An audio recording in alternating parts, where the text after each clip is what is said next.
ความจริงอุปติสสะต้องการเหลือเกินที่จะไปเฝ้าพระศาสดาทันทีที่ได้ทราบจากพระอัสสชิว่าพระพุทธองค์ประทับอยู่ณเวฬุวันพลังพักานิวาปะแต่มิอาจทำเช่นนั้นได้เพราะระลึกถึงสัญญาที่ให้ไว้กับเพื่อนรักผู้หนึ่งคือโกริตะว่าผู้ใดได้บรรลุธรรมก่อนขอให้บอกกันด้วยเหตุนี้อุปติสสะจึงรีบกลับมาสู่ปริภาชการามที่ตนและมิตรอาศัยอยู่พร้อมด้วยบริวารอีกเป็นอันมากโกริตะได้เห็นอุปติสสะเดินกลับมามีสีหน้าผ่องใสยิ่งนักไม่มีสีหน้าแห่งผู้หมกมุ่นครุ่นคิดอย่างวันก่อนๆจึงอนุมาน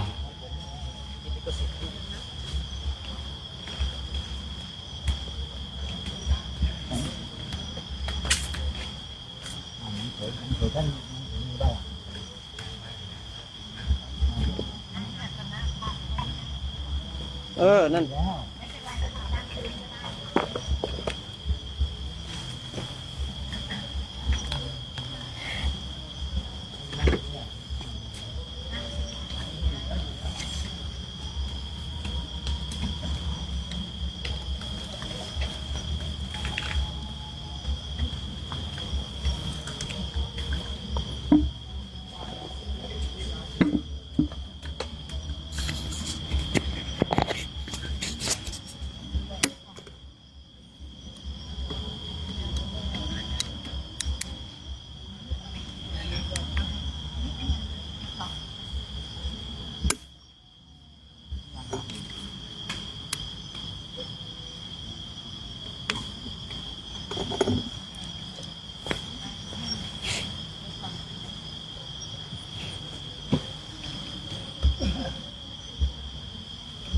ยินดีต้อนรับคณะ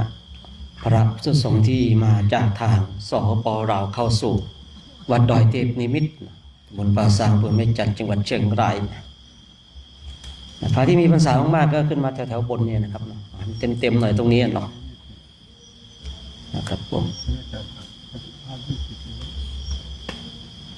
ขยับมาเต็มๆหน่อยเนาะเดี๋ยวตอนนี้เรายังไม่ได้แบ่งกลุ่มแบ่งอะไรยังไงเดี๋ยวนั่งตามความเหมาะสมของอายุการพรรษาอย่างนี้ทางคณะพระภิกษุสงฆ์พร้อมกับสามเณรแล้วก็วาสิกาทางสปป.ลาวก็ได้เดินทางมาถึงแล้วก็เป็นเพื่อนร่วมอุดมการณ์เดียวกันเพราะว่าหลักของธรรมวินัยก็ธรรมวินัยเดียวกันนะมีพระพุทธเจ้าเป็นศาสดาเหมือนกันเกิดจากธรรมเกิดจากวินัยเหมือนกันเราก็เลยนี่มันนั้นก่อนก็ได้มันนั้นตอนนั้นก่อนก็ได้เดี๋ยวค่อยว่ากันขยายทีหลังนะฉะนั้นการมาอยู่ที่วัดดอยเทพนิมิตรแล้วก็อยู่กันแต่สบายๆเนาะอยู่กันแต่ที่แบบน้องอยู่ในกรอบของพระธรรมวินัย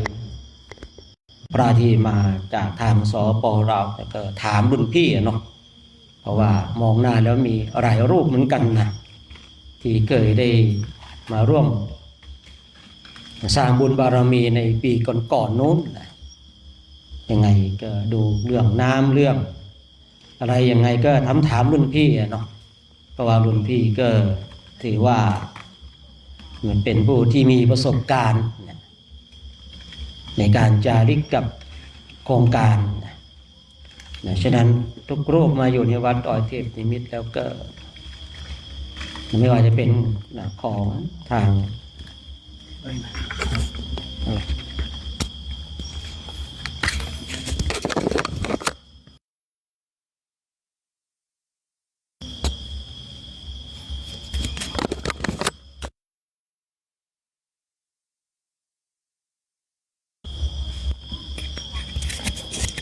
เรามาร่วมกันเนาะทุกรูปนะก็บอกกันครับน้ำดื่มอะไรยังไงก็อยู่ตรงโน้นนะตั้งอยู่บนโต๊ะน้ำปนะก็อยู่ตรงโรงน้ำปนะก็พิจารณาตามอัธยาศัยเนี่ยการที่เราไปกางเต็นท์ตาม ร่มไม้ก็ดูเอาตามความเหมาะสมของเราเนาะนะชอบตรงไหนก็อยู่ตรงนั้นก็คงจะค่อยขยับขยายกันเนาะช่วงนี้ก็เป็นช่วงที่นะเราเพิ่งเข้ามาถึงกันนะทางฝ่ายไทยและทางสปป.ลาวยังไงก็ดีใจเนาะที่ท่านทั้งหลายได้มาร่วมกันเป็นเพื่อนร่วมอุดมการณ์เดียวกันนะพร้อมที่จะอิ่มนะพร้อมที่จะอดนะพร้อมที่จะร้อนจะหนาวไปด้วยกันนะการที่เราเข้ามาสู่ในวัดดอยเทพนิมิตรเนี่ยเพื่อเข้าร่วมในโครงการจาริกธรรมตามรอยบาทพระศาสดาปีที่12นะซึ่งปีนี้เองก็จัดเป็นปีที่12แล้วนะคาดว่าคณะพระภิกษุสงฆ์พร้อมกับสามเณรไม่น่าจะเกิน70ปีนี้นะโดยประมาณเนาะน่าจะประมาณนี้60-70ก็กำลังพอดีผมว่าเนาะกำลังพอดีในยังไงก็คือก็เป็นห่วงเนาะว่าที่พักอาศัยน่าจะพออยู่ได้เนาะน้ำดื่มน้ำปานะก็น่าจะพออยู่ได้พอให้เราได้บริโภคกันนะครับ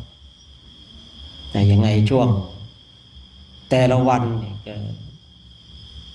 ที่3:30ระฆังดังนะ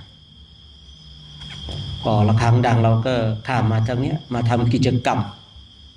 นะมาร่วมกันสวดมนต์ไหว้พระร่วมกันนั่งสมาธินะพอได้เวลาเราก็ทำว่าสวดมนต์ได้เวลาเราก็เลิก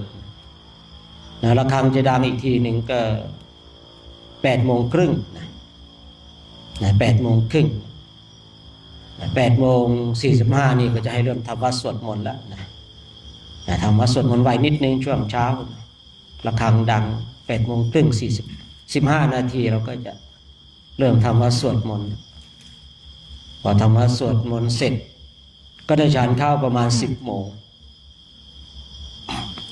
พอฉันข้าวเสร็จแล้วก็ช่วงเตรียมความพร้อมในช่วงนี้ก็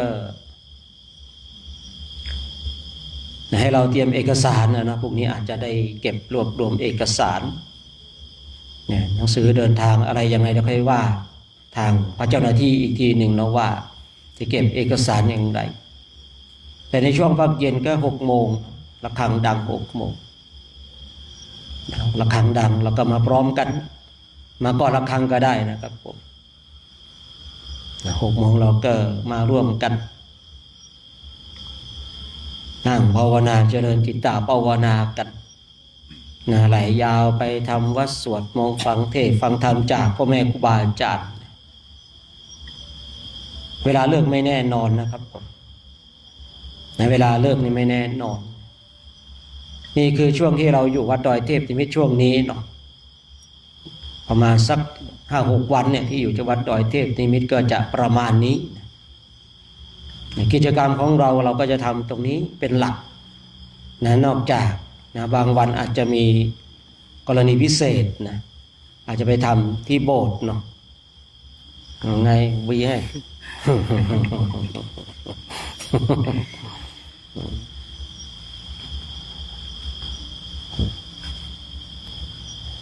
สาธุวันทวมสมบูรณ์กันดีเนี่ย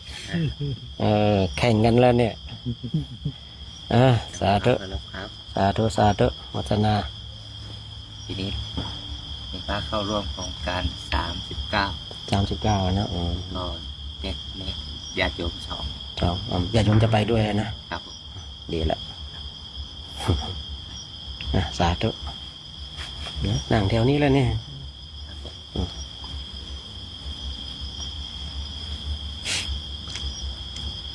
ในข่าวว่านะท่านอาจารย์บุญมีบอกว่าทางสปป.ลาวพระภิกษุสงฆ์องค์สามเณร39เนาะ39แล้วก็ไม่ออก2นะก็กำลังพอดีเนาะกำลังพอดีย้อนกลับมาในเรื่องของเราเนาะเมื่อกี้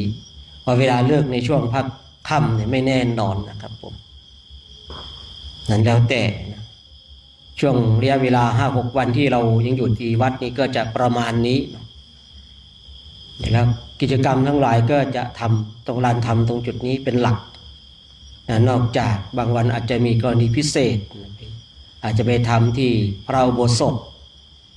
ตอนนั้นก็ว่ากันอีกทีหนึ่งนะว่ากันอีกทีหนึ่ง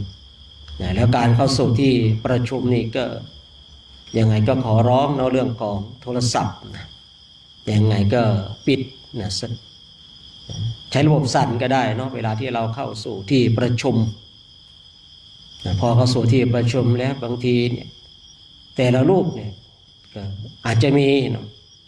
พอมีแล้วมันดังพร้อมกันสัก 3-4 เครื่องนี่มันก็ดูไม่งามเนาะยังไงเข้าสู่ที่ประชุมแล้วถ้าปิดได้ก็ดีนะถ้าปิดไม่ได้ก็ใช้ระบบสั่นนะครับนะแล้วก็ไม่รู้ว่ามีลัทธิบูชาไฟมาหรือเปล่าไม่รู้นะมีพอมีอยู่นะ ลัทธิบูชาไฟก็คือดอยข้างหน้านี่ก็ขอร้องเนาะเราอยากจะไปบูชาก็ไปบูชาด้านหลังโน่นนะครับลัทธิบูชาไฟนะคือไม่ได้ห้ามนะครับแต่ว่าปีเล็กๆเนี่ยคือเราไม่รับเลยนะครับเราห้ามโดยเด็ดขาดเลยนะถ้าไปเจอใครบูชาไฟเนี่ยส่งกลับเลยสมัยก่อนนะแต่ในช่วงหลังนี้ก็เห็นใจผู้ที่ลงทุนมานานแล้วนะก็เลยหลบเอาก็แล้วกันนะครับผมนะลัทธิบูชาไฟยังไงก็หลบนะยังไงก็ตามรุ่นพี่นะตามแสงอรุณไปเถอะนะเขาสัญญาไปแล้วนี่ใช่หรือเปล่าปีแล้วหรือเปล่าเขาสัญญาไว้เนาะยาที่วัดเมธีจำได้มาหรือเปล่ามาอยู่นะเห็นมาอยู่นะไม่รู้กลับไปที่นั่นนะอดรนทนไม่ได้หรือเปล่าก็ไม่รู้เนี่ยนะ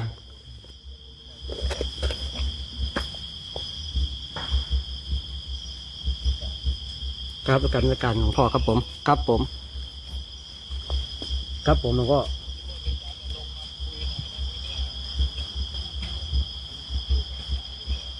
ครับเดี๋ยวได้อยู่ครับครับผมแล้วกันครับ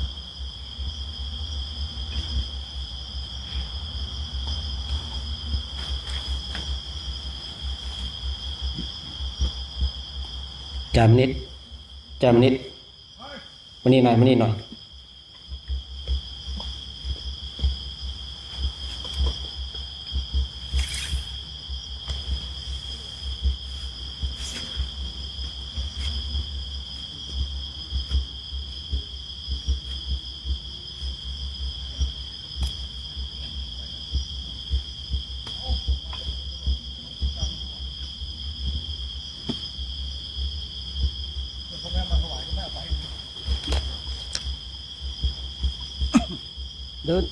เดินไปนิมนต์ท่านอาจารย์ณรงค์ให้มาคุยกับพระหน่อยดอกสัก2 ทุ่ม20 นาฬิกา2 ทุ่มครับแล้วถ้าเกิดไม่มาก็มาบอก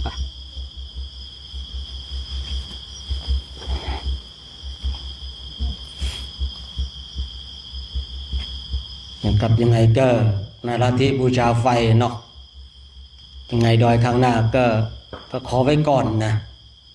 ถ้าเราอดไม่ได้จริงๆก็ตามที่เราอยู่นะครับผมยังไงก็ดูรุ่นพี่เนาะไม่รู้ว่าใครจะไม่รู้นะท่านแสงอรุณนี่เขาก็หยุดไปซะแล้วนะหยุดจริงหรือเปล่าก็ไม่รู้นะต้องแอบไปถามนะ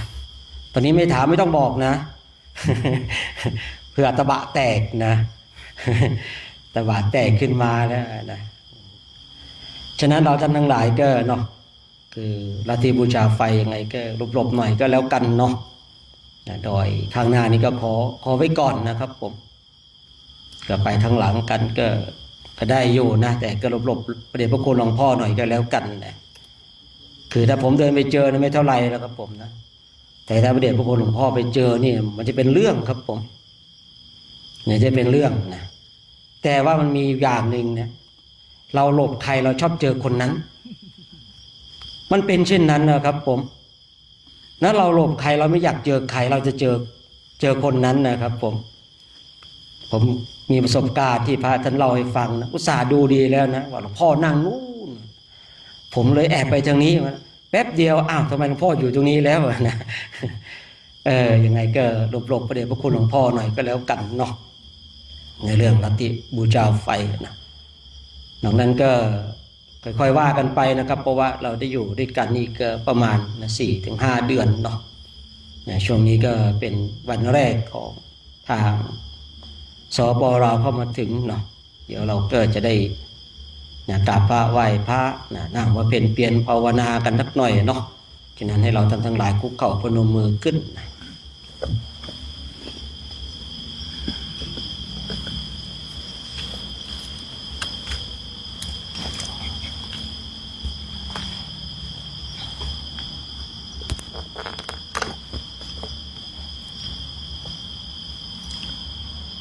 อะระหังสัมมาสัมพุทโธภะคะวาพุทธังภะคะวันตังอะภิวาเทมิสวากขาโตภะคะวะตาธัมโมธัมมังนะมัสสามิสุปฏิปันโนภะคะวะโตสาวกสังโฆสังฆังนะมามิอันธรรมยังพุทธสาภะคะวะโตบุปภาคณมการังกะโรมาเสนะโมตัสสะภะคะวะโตอะระหะโตสัมมาสัมพุทธัสสะนะโมตัสสะภะคะวะโตอะระหะโตสัมมาสัมพุทธัสสะนะโมตัสสะภะคะวะโตอะระหะโตสัมมาสัมพุทธัสสะอิมังกัมมฐานังอธิฐามิทุติยัมปิอิมังกัมมฐานังอธิฐามิตติยัมปิอิมังกัมมฐานังอธิฐามิกราบกราบกราบ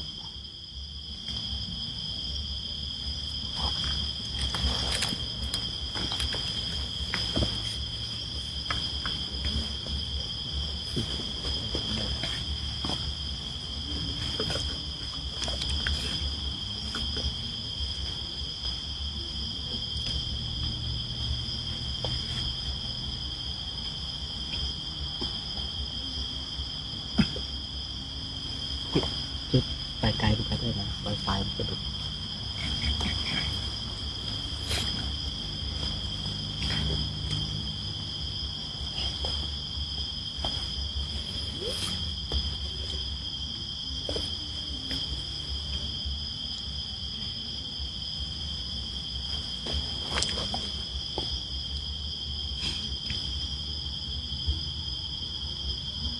ให้เราท่านทั้งหลายได้จัดท่านั่งของเราให้เรียบร้อย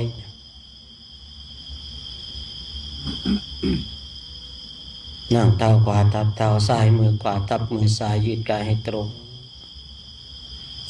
ดำรงสติเฉพาะหน้าของเราเมื่อเราหลับตาลงแล้วก็ให้มีสติมีสัมปชัญญะอยู่กับปัจจุบันธรรมของเรา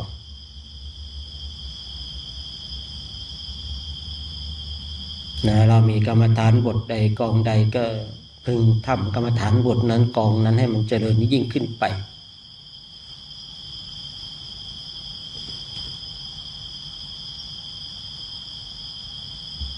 เมื่อเราฝึกฝนอบรมแล้วจิตของเราได้รับความสงบ สมาธินี่ไม่มีเพศไม่มีหญิงไม่มีชายไม่มีพระไทยพระลาวไม่มีสมณเณรไม่มีแม่ชีไม่มีอุบาสกอุบาสิกาใครฝึกฝนอบรมได้สมาธิเนี่ยคือรสของสมาธิมันรสเดียวกันความสงบเนี่ยเหมือนกันทั้งหลาย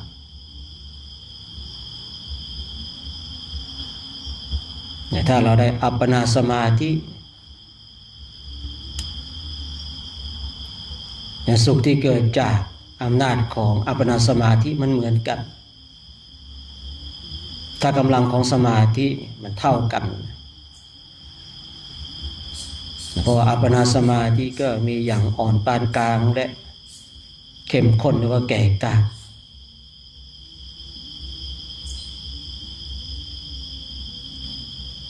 ถ้ากำลังของสมาธิเท่ากันความสุขมันก็เหมือนกันที่ความสุขเหมือนกันคือสุขที่เกิดจากการฝึกฝนอบรม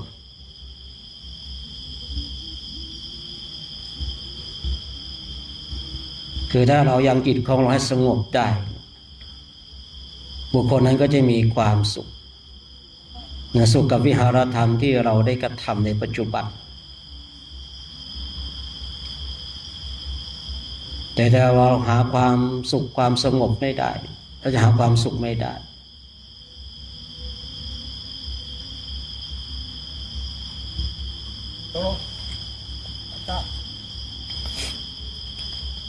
ยังไงถ้าจิตของเรายังไม่ชำนาญในการภาวนาก็อย่าทิ้งคำวงบริกรรมถ้าเราชำนาญแล้วคำวงบริกรรมนี่ก็ไม่ต้องไปใส่ใจสนใจแต่ถ้าเรายังไม่ชำนาญในการฝึกจิตเนี่ยคำวงบริกรรมเนี่ยเป็นสิ่งที่สำคัญมากๆเลยนะเป็นจุดเริ่มต้นอันนี้ขึ้นอยู่กับตัวของเราเองว่าการฝึกจิตของเราชำนาญขนาดไหน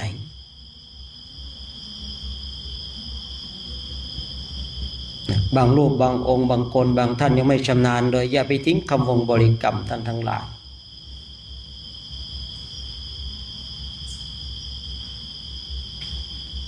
อย่าไปคิดอย่าไปถูกกิเลสมันจะหลอกลวงเราว่าถ้าเราใช้คำวงบริกรรมเนี่ยปัญญาญาณจะไม่เกิดอย่าไปคิดเช่นนั้นเดี๋ยวเราจะถูกกิเลสมันหลอกเอาลวงเอาคือการฝึกจิตต้องเป็นไปตามลำดับตามขั้นตอนแต่จิตของเราไม่สงบเราจะพบพุทธะได้อย่างไรจิตของเราไม่สงบเราจะเป็นผู้รู้ผู้ตื่นผู้เบิกบานได้อย่างไร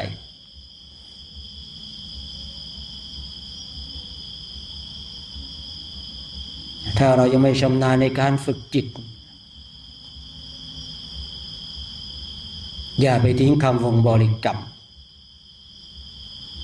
อะไรก็ได้ที่ยังจิตของเราให้สงบเพราะว่าคำวงบริกรรมนั้นเปรียบเสมือนเครื่องสกัดกั้นจิตของเรา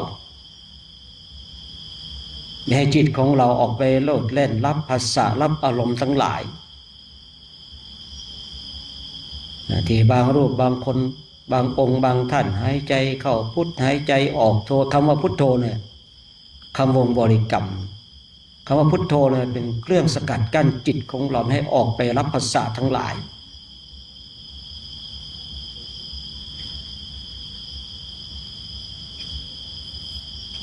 แต่ถ้าเราเป็นผู้ที่ฝึกชำนาญแล้วไม่ต้องอาศัยแล้วคำว่าพุทโธหายใจเข้าพุทหายใจออกโธเนี่ยเพียงแต่เรามีสติมีสัมปชัญญะ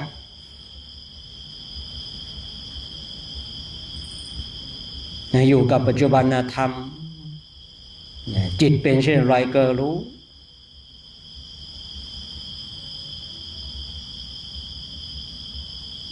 ้อาการของจิตที่มันเกิดขึ้นตั้งอยู่และดับไปเห็นอาการเกิดขึ้นตั้งอยู่ดับไปของจิตของตนเองอันนี้ชำนาญ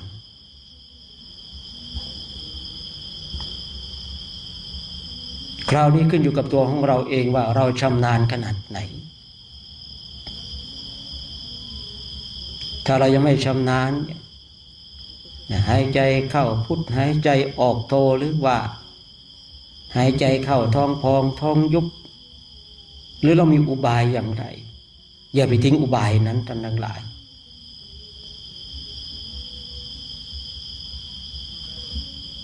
เมื่อจิตของเราสงบแล้วเนี่ยคำวงบริกรรมมันหายไปเองมันจะหยุดโดยอัตโนมัติของมันเองในเบื้องต้นเนี่ยเราอย่าทิ้งคำวงบริกรรม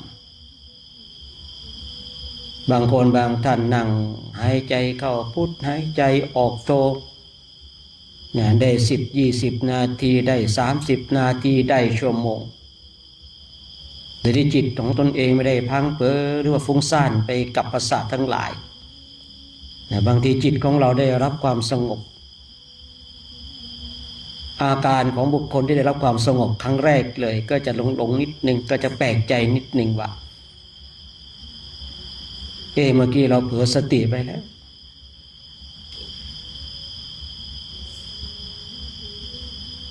เราลืมบริกรรมแต่ทั้งที่จริงนั้นคือความสงบของจิตเกิดขึ้นกับบุคคลนั้นอย่างสมมติว่าเราหายใจเข้าพุทหายใจออกโทได้10-20 นาที30 นาทีหรือว่าเป็นชั่วโมงจิตมันดิ่งว่างสว่างสงบแป๊บหนึ่ง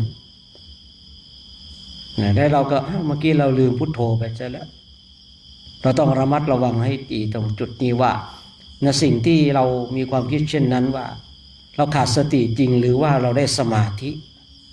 หรือว่าเราได้รับความสงบของจิต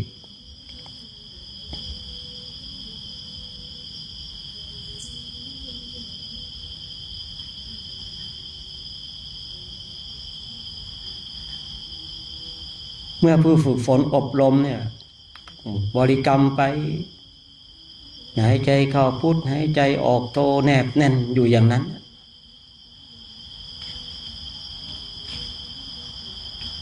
ถึงเวลาจิตก็จะละคำวงบริกรรมเองโดยที่เราไม่ต้องไปละไปทิ้งอะไรอย่างไงทั้งนี้ทั้งนั้นผู้ฝึกจิตเชื่อเราต้องมีความเข้าใจ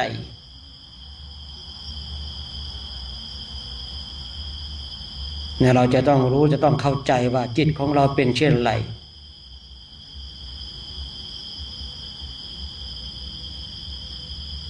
ไม่เคยได้รับความสงบเลยเราก็ต้องให้จิตของเรารู้จักความสงบให้ได้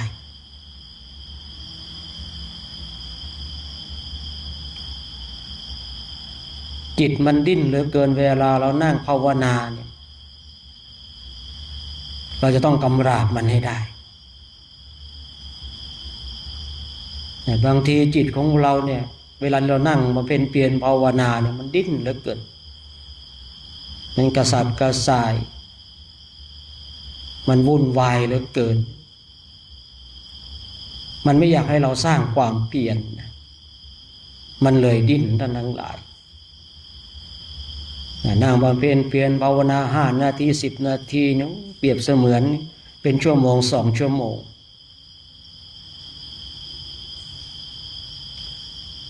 แต่เวลาที่เราดูหนังดูละครชั่วโมงหนึ่งมันแป๊บเดียวเท่านั้นเอง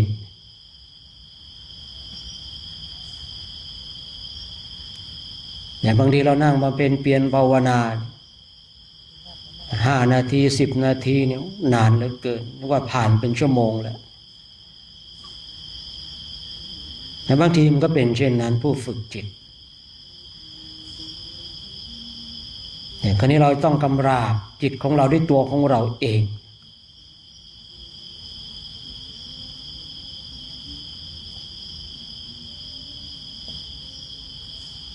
มันจะดิ้นอย่างไรมันจะสับสนอย่างไรแล้วก็ทนนั่งอยู่อย่างนั้น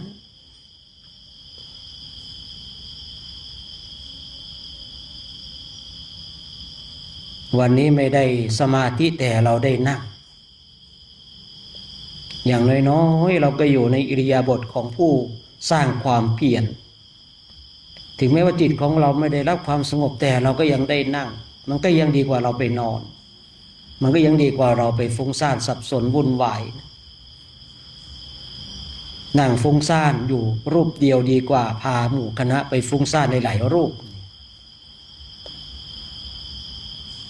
แต่ผมไม่ได้สรรเสริญความฟุ้งซ่านว่ามันดี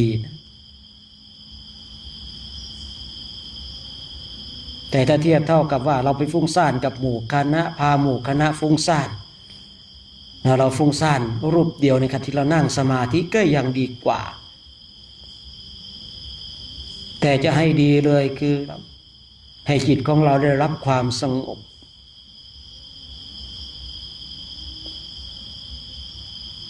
ทุกสิ่งทุกอย่างมันเกิดจากการดำริของจิตของเรา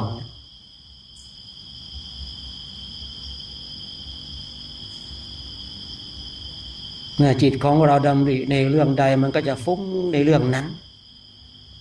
มันก็จะสับสนมันก็จะวุ่นวายในเรื่องนั้นแต่ลองสังเกตดูเถอะบางทีเนี่ย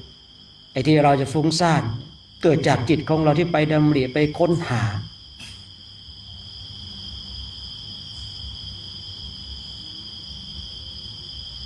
แต่จิตของเราไม่ดำริมันก็ไม่ฟุ้งซ่านไม่สับสนไม่มีเรื่องราวต่างๆภายในจิตในใจของเราบางทีผมเองนั่งพอสงบเราลองไปให้จิตของเราคิดเรื่องนู้นมันดำริขึ้นมาแล้วพอมันดำริขึ้นมาปุ๊บมันก็จับมาคณิสัญญาอันเก่าก่อนมันก็ไหลเข้ามาพอมาไหลเข้ามาเรื่องมันมากเหลือเกินจึงมีความเข้าใจว่าถ้าเราไม่ดำริถึงมันก็ไม่มีทุกสิ่งทุกอย่างเนี่ยเราสังเกตดู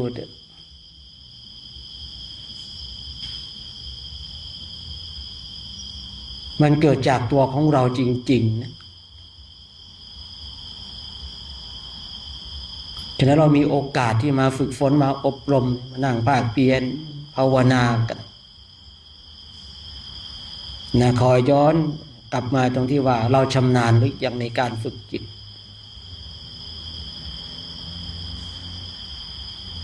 แต่ถ้าเรายังไม่ชำนาญยังไม่เท่าทันอย่าไปทิ้งคำวงบริกรรมอยู่อย่างนั้นทำไปเถิดท่านทั้งหลายเราอยู่กับพุทโธเป็นวันเป็นเดือนเป็นปีเดี๋ยวมันดีเองบางคนบางท่านบอกว่ามันจะช้านะถ้าเราฝึกเช่นนี้ทำเช่นนี้การฝึกปฏิบัติธรรมกรรมฐานเราอย่าใช้คำว่าช้าอย่าใช้คำว่าเร็วการฝึกจิตของเราในกรณีนี้นะ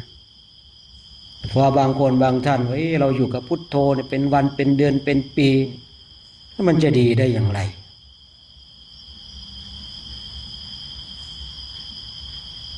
ถ้าบุคคลหนึ่งบุคคลใดทำได้เราเห็นการเปลี่ยนแปลงในจิตของเราว่าเป็นเช่นไร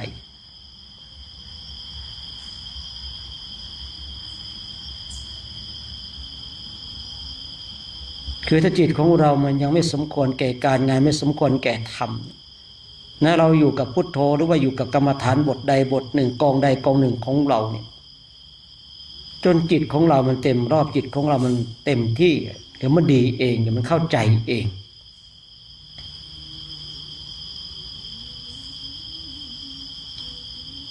ผู้ปฏิบัติธรรมกรรมฐานเชื่อเราเหมือนกับเราปลูกต้นไม้วันนี้ต้นไม้มันยังไม่โตเราก็ต้องมาดูแลรดน้ำใส่ปุ๋ยพรวนดินเมื่อต้นไม้โตเมื่อไหร่ออกหน่วยออกผลเป็นร่มเงาให้เราได้เราก็ต้องรอระยะเวลาไม่ใช่ปลูกวันนี้จะให้มันโตอาศัยร่มเงามันก็เป็นไปไม่ได้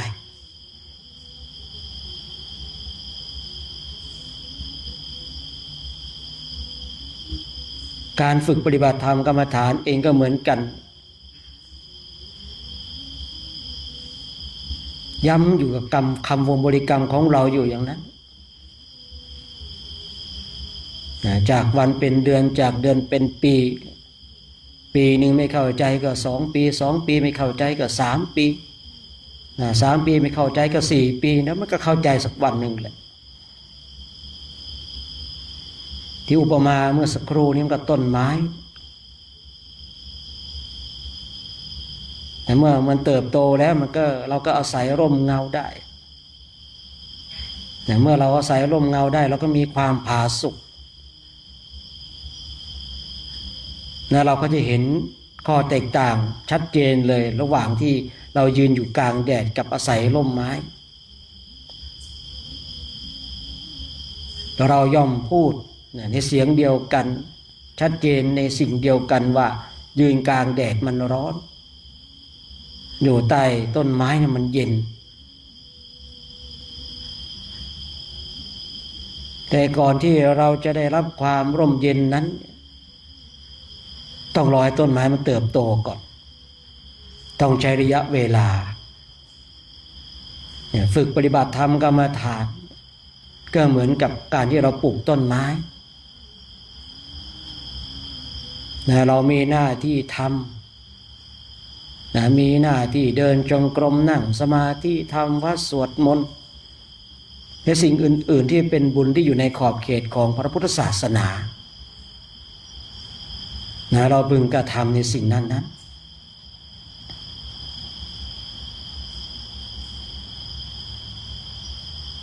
เมื่อผลแห่งการกระทำที่เราเดินจงกรมนั่งสมาธิทำวัดสวดมนต์และบุญทั้งหลายที่เราทำอยู่ในขอบเขตของพุทธศาสนามันเต็มที่แล้วเดี๋ยวเราก็จะได้รับผลเราก็จะเห็นผลนะองค์ผลในการที่เราเดินจงกรมเป็นเช่นนี้ผลในการที่เรานั่งสมาธิมันเป็นเช่นนี้ผลในการที่เราทำวัดสวดมนต์เป็นเช่นนี้ผลในการที่เราได้ทำบุญที่อยู่ในขอบเขตของพระพุทธศาสนาเป็นเช่นนี้เราก็จะเห็นผลแห่งการที่เราได้ฝึกฝนอบรมแต่เป็นปกติของคนทั้งหลายพอเริ่มทำสิ่งหนึ่งสิ่งใดอยากจะให้เห็นผลในทันทีทันใดอันนี้เป็นเรื่องปกติของคนทั้งหลายผมเดินจงกรมวันนี้นั่งสมาธิวันนี้ฉันเดินจงกรมวันนี้ฉันนั่งสมาธิวันนี้ฉันต้องบรรลุธรรมวันนี้คนโดยส่วนมากก็จะมีความคิดเช่นนี้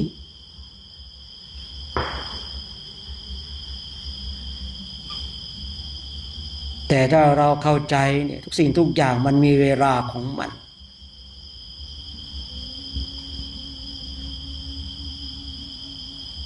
ต้นไม้ที่มันจะเติบโตเนี่ยมันก็เติบโตมันมีเวลาของมันการเจริญจิตตภาวนาเองก็เหมือนกันเรามีหน้าที่ทำอย่างต่อเนื่องอย่าไปหยุดอย่างเดียวเท่านั้นเองเมื่อมันถึงเวลาผลมันก็ปรากฏอย่างที่ได้กล่าวเมื่อสักครู่นี้ครั้งเมื่อผลมันปรากฏแล้วเราก็จะชัดเจน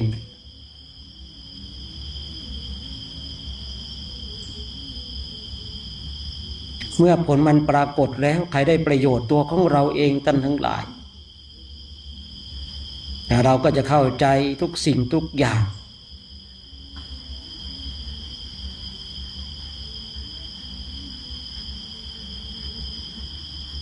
การที่เราท่านทั้งหลายฝึกฝนอบรมอยากจะบรรลุธรรมในการตั้งจิตไว้ถูกต้องแล้วแต่ว่าเราต้องรอเวลา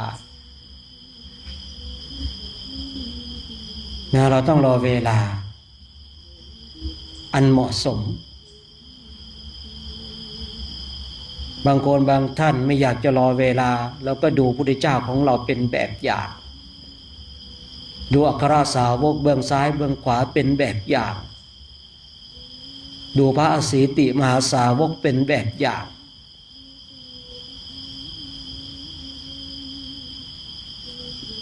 ว่าแต่ละท่านนั้นเนี่ยต้องรอเวลาขนาดไหน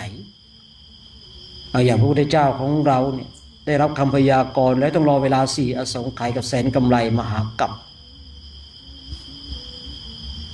อัครสาวกเบื้องซ้ายเบื้องขวาต้องรอเวลา1 อสงไขย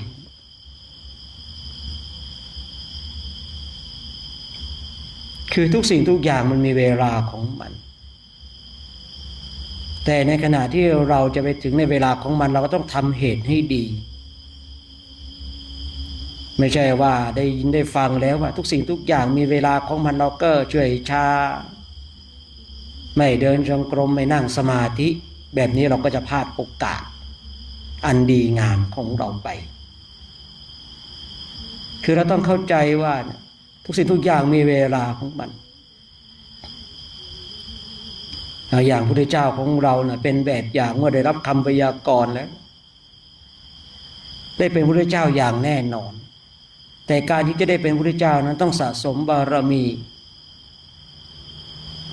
ในบารมี10 ทัศน์ในบารมี20 ทัศน์ในบารมี30 ทัศน์ไม่ใช่ว่าได้รับคำพยากรณ์แล้วไม่ต้องบำเพ็ญเพียรบารมีอะไรเลยจะได้เป็นพระพุทธเจ้าเปล่าเลยจะต้องมีความภาคเพียรพยายามสร้างบารมีทั้งหลายเหมือนกับเราท่านทั้งหลายเมื่อเข้ามาบวชในพุทธศาสนาอยู่ในขอบเขตของพระพุทธศาสนาแล้วคนทั้งหลายเรียกเราว่าเป็นพระ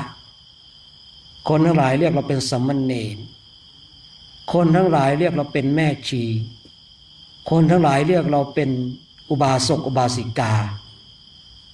เราอยู่ในขอบเขตของพุทธศาสนาถามว่าเราเข้ามาอยู่ตรงจุดนี้แล้วเราไม่ภาคเพียรพยายามฝึกฝนอบรมเราจะได้บรรลุธรรมไหมเราก็ไม่ได้บรรลุธรรมถึงแม้ว่าเราจะได้อัตภาพที่ดีก็ตามเราก็หมดสิทธิ์ในการบรรลุธรรมเพราะอะไรเพราะเราคิดว่าเราได้อัตภาพอันดีแล้ว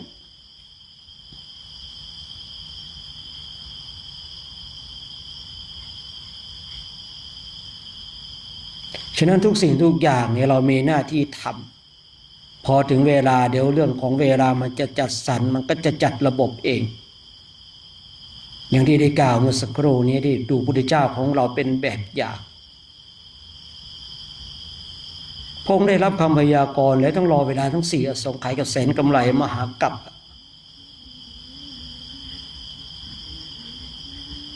เราลองคิดดูนะกว่าพระองค์จะได้บรรลุอนุตตรสัมมาสัมโพธิญาณผ่านพระพุทธเจ้ามาถึง20 กว่าพระองค์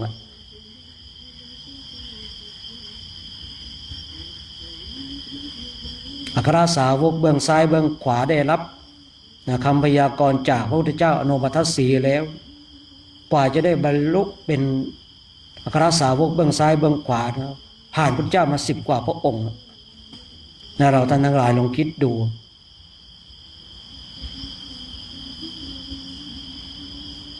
ผมศึกษาในพระไตรปิฎกเลยทำให้ผมเข้าใจว่าเรามีหน้าที่ทำเราไม่ได้มีหน้าที่อ้อนวอนเรื่องของการอ้อนวอนเป็นเรื่องของคนขาดเขาเบาปัญญาเรามีหน้าที่ทำเมื่อเราทำถึงพร้อมแล้วถึงเวลาเดี๋ยวเรื่องของเวลามันจะจัดสรรเองฉะนั้นก็ฝากไว้ให้เราท่านทั้งหลายเนี่ยเป็นผู้ที่ฝึกฝนอบรมมีความภาคเพียรภาวนากันช่วงระยะเวลาที่เราเข้าร่วมในโครงการจาริกธรรมตามรอยบาทพระศาสดาวัดดอยเทพนิมิตปีที่12นำโดยพระเดชพระคุณของพ่อพระครูธีรธรรมปราโมทย์เรามาบำเพ็ญเพียรภาวนากันมาฝึกฝนมาอบรมกันฉะนั้นช่วงนี้ก็ยุติการใช้เสียงสักระยะหนึ่งเพื่อให้เราท่านทั้งหลายได้นั่งบำเพ็ญเพียรภาวนากันจนกว่าจะได้เวลาในการแผ่เมตตา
การเจริญจิตตภาวนาในช่วงนี้ก็สมควรแก่เวลานะให้เราท่านทั้งหลายทำความสึกตัวพร้อมน้อมจิตน้อมใจจิตที่เป็นบุญเป็นกุศลเราจะได้ร่วมกันแผ่เมตตาให้กับสรรพสัตว์ทั้งหลายที่เป็นเพื่อนทุกข์เกิดแก่เจ็บตายของเราเนาะผมเปิดหนังสือไปหน้าที่95แล้ว97เนี่ยฮะ98เอาให้เหมือนกันเนาะที่บอกไม่ใช่เหมือนคือจะได้แผ่เมตตาเหมือนกันเนาะถ้าเอาตามสำนักของเรานี่วันนี้คงไม่จบแน่นะแผ่เมตตาเนี่ยนะ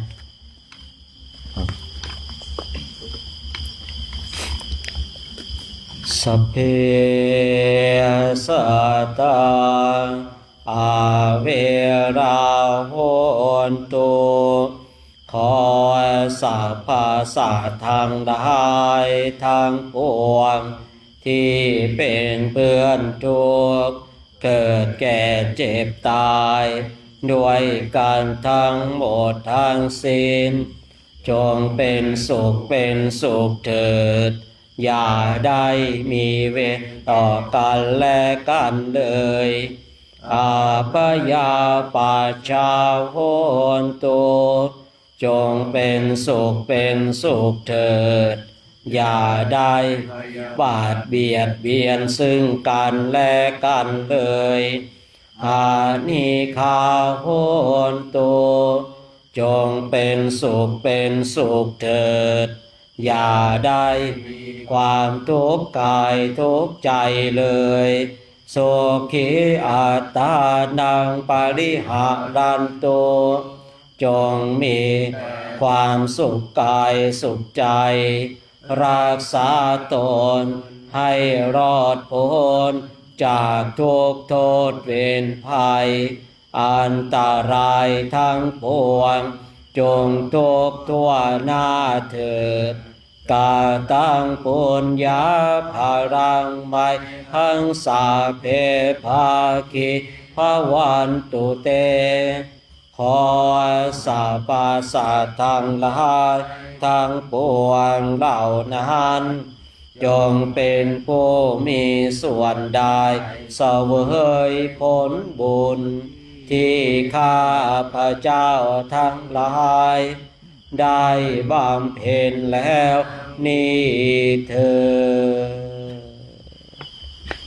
ดสาธุต่อไปจะได้ทำมาสวดมนต์กันเดี๋ยวจะให้ท่านปิ่นได้นำพาสวดมนต์ไหว้พระกันเนาะ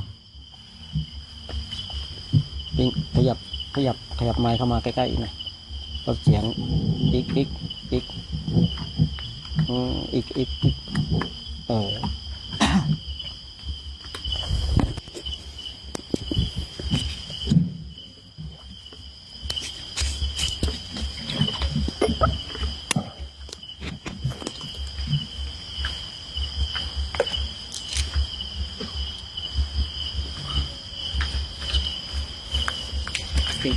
ขยับจิตนี่ก็ได้ของปิ๊กขยับจิตนี่ก็ได้นะขยับจิตตรงนั้นก็ได้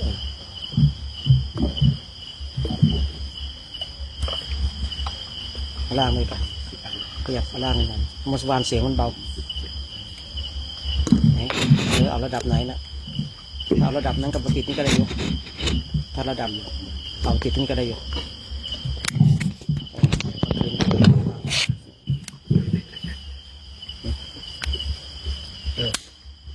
หมดเลยอันนั้นด้วย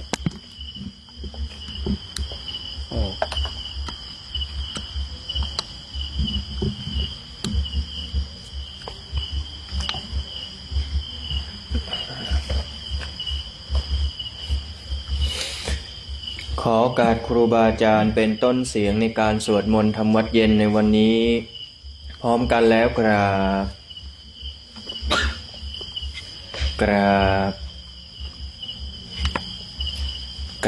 บ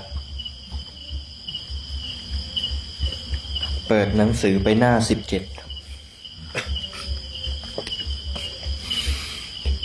โยโสภะคะวะอะระหังสัมมาสัมพุทโธพระผู้มีพระภาคเจ้านั้นพระองค์ใดเป็นพระอรหันต์ตรัสรู้เองโดยชอบแล้วสวากขาโตเยนะภะคะวะตาธัมโมพระธรรมคือศาสนาที่พระผู้มีพระภาคเจ้านั้นพระองค์ใดตรัสไว้ดีแล้วสุปฏิปันโนยัสสะภะคะวะโตสาวกสังโฆพระสงฆ์คือผู้ทรงธรรมวินัยซึ่งเป็นสาวกของพระผู้มีพระภาคเจ้านั้นพระผู้ใดเป็นผู้ปฏิบัติดีแล้วธรรม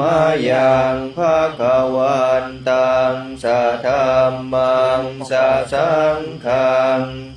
อิเมหิสการะหิยะทาระหังอาโรปิเตหิอาภิปูชยามะข้า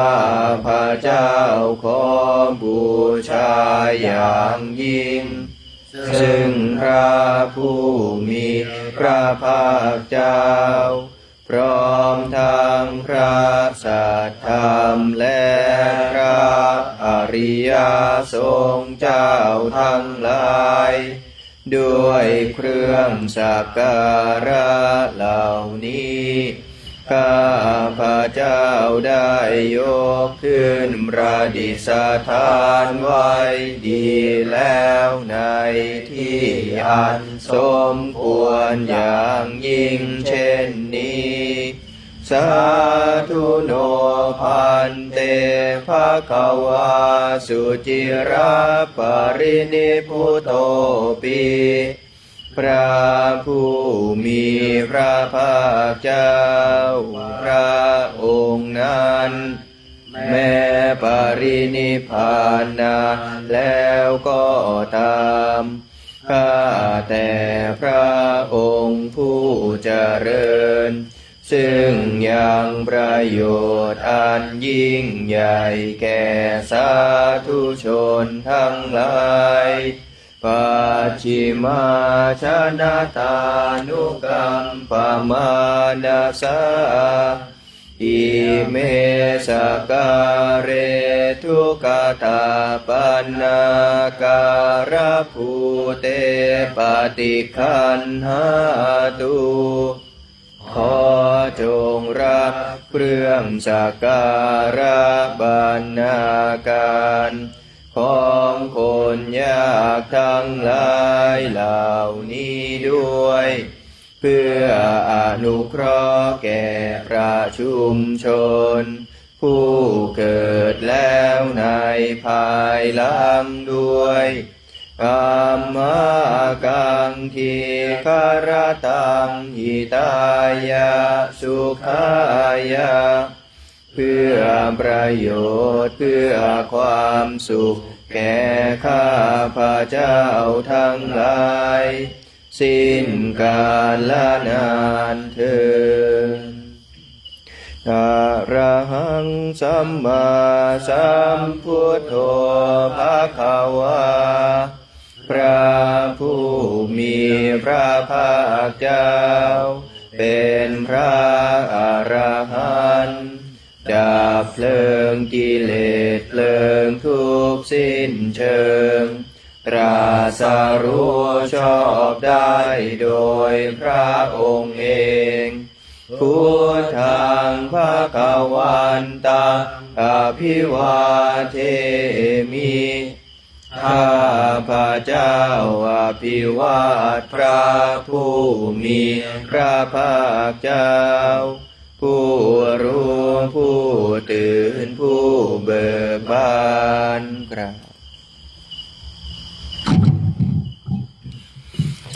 สวากขาโตภะคะวะตาธัมโมพระธรรมเป็นธรรมที่พระผู้มีพระภาคเจ้าตรัสไว้ดีแล้วธัมมังนามัสสามิข้าพระเจ้า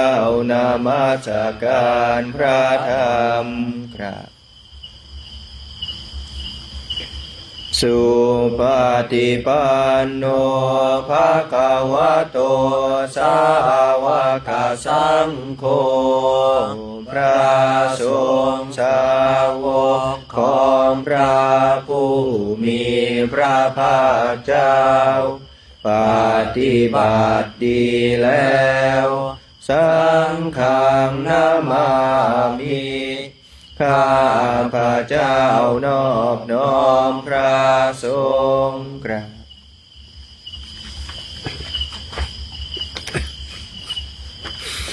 หันดมยังพุทธัสสะภะคะวะโตปุพพาคณมการังกโรมาเสนะโมตัสสะภะคะวะโตขอนอบน้อมแด่พระผู้มีพระภาคเจ้าพระองค์นั้นอะระหะโตซึ่งเป็นผู้ไกลจากกิเลสสัมมาสัมพุทธัสสะตรัสรู้ชอบได้โดยพระองค์เองนะโมตัสสะภะคะวะโตขอนอบน้อมแด่พระผู้มีพระภาคเจ้าพระองค์นั้นอะระหะโตซึ่งเป็นผู้ไกลจากกิเลสสัมมาสัมพุทธัสสะตรัสรู้ชอบได้โดยพระองค์เองนะโมตัสสะภะคะวะโตขอนอบน้อมแด่พระผู้มีพระภาคเจ้าพระองค์นั้นอะระหะโตซึ่งเป็นผู้ไกลจากกิเลสสัมมาสัมพุทธัสสะตรัสรู้ชอบได้โดยพระองค์เองหันดมยังพุทธานุสตินายังกโรมาเสตังโคปานาภคะวันตังเอวังกัลยาโนกิตติสัตโตอะพุทธโตก็กิตติศัพท์อันงามของพระผู้มีพระภาคเจ้านั้นได้ฟุ้งไปแล้วอย่างนี้ว่าอิติปิโสภะคะวาเพราะเหตุอย่างนี้อย่างนี้พระผู้มีพระภาคเจ้านั้นอะระหังเป็นผู้ไกลจากกิเลสสัมมาสัมพุทโธเป็นผู้ตรัสรู้ชอบได้โดยพระองค์เองวิชาจารณสัมปันโนเป็นผู้ถึงพร้อมด้วยวิชาและจารณะสุขโตเป็นผู้ไปแล้วด้วยดีโลกวิทู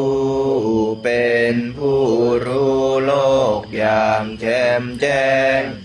อนุตตโรปุริสธรรมสา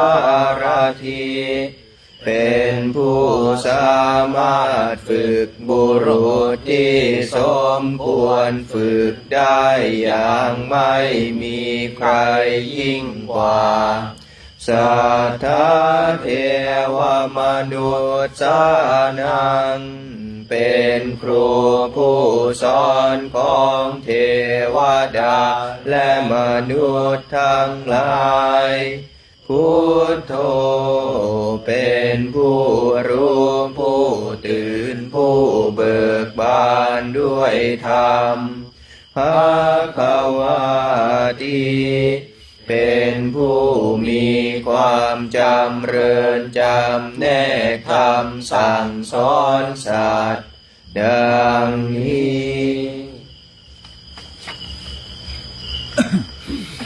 หันธรรมยังพุทธาภิกิติงกโรมาเสพุทธวารหันตวรตาทิคุณาภิยุตโตพระพุทธเจ้าประกอบด้วยคุณมีความประเสริฐแห่งอรหันตคุณเป็นต้นสุทธาภิญาณการุณาหิสัมมาคตโต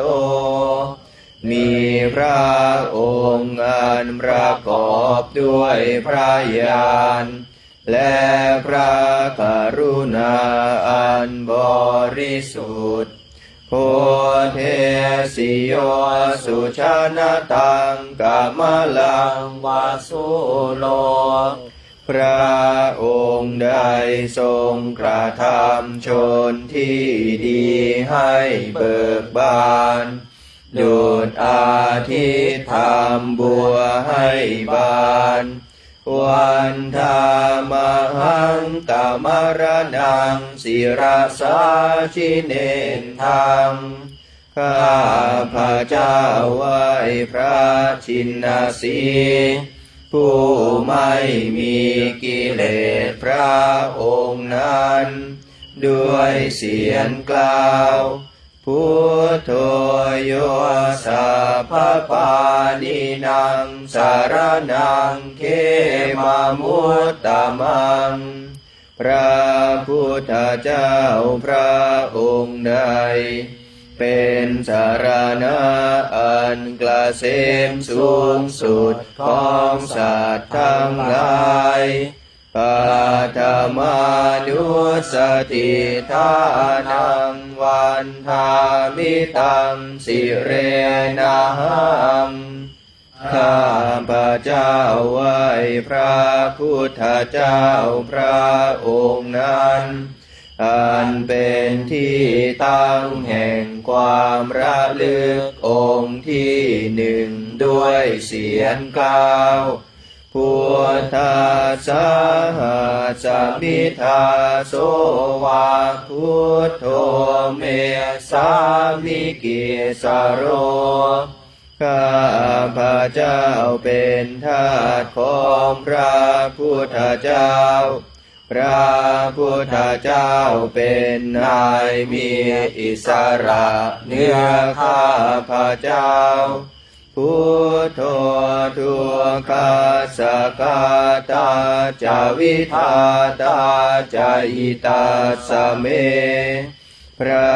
พุทธเจ้าเป็นเครื่องกำจัดทุกข์และทรงไว้ซึ่งประโยชน์แก่ข้าพระเจ้าพุทธัสสะหังนิยาเทมิสริรันชีวิตันจิตังข้าพระเจ้ามอบกายถวายชีวิตนี้แด่พระพุทธเจ้าวันทันโตหังจาริสามิพุทธัสเสวสุโพธิตังข้าพระเจ้าผู้ไว้อยู่จากพระพฤติตามซึ่งความตรัสรู้ดีของพระพุทธเจ้า นาทิเมสารนังอัญญังพุทโธเมสารนังวรังสารณะอื่นของข้าพระเจ้าไม่มีพระพุทธเจ้าเป็นสารณะอันประเสริฐของข้าพระเจ้าเอเตนะสัจวัชเชนะวัตยังสัตถุสาสเนด้วยการกล่าวคำสัตย์นี้ข้าพระเจ้าพึงเจริญในพระศาสนาของพระศาสดาพุทธังเมวันธัมมาเนนะยังปุญญังปัสสุตังอิทาข้าพระเจ้าผู้ไว้อยู่ซึ่งพระพุทธเจ้าได้ควรขวายบุญใดในบัดนี้สัพเพปิอันตรายาเมมาเหสุงตัสสะเตชะสาอันตรายทั้งปวงอย่าได้มีแก่ข้าพระเจ้าด้วยเดชแห่งบุญนั้นกายเยนะวาจายวะเจตสาวาด้วยกายก็ดีด้วยวาจาก็ดีด้วยใจก็ดีพุทเทกุกัมมังภะกตังมยายังกรรมหน้าติเตียนนันใดที่ข้าพระเจ้ากระทำแล้วในพระพุทธเจ้าพุทโธปฏิคันหตุอาจยันตังขอพระพุทธเจ้าจงงดซึ่งโทษล่วงเกินอันนั้นกาลันตะเรสังวริตุงวะพุทเทเพื่อการสำรวมระวังในพระพุทธเจ้าในการต่อไป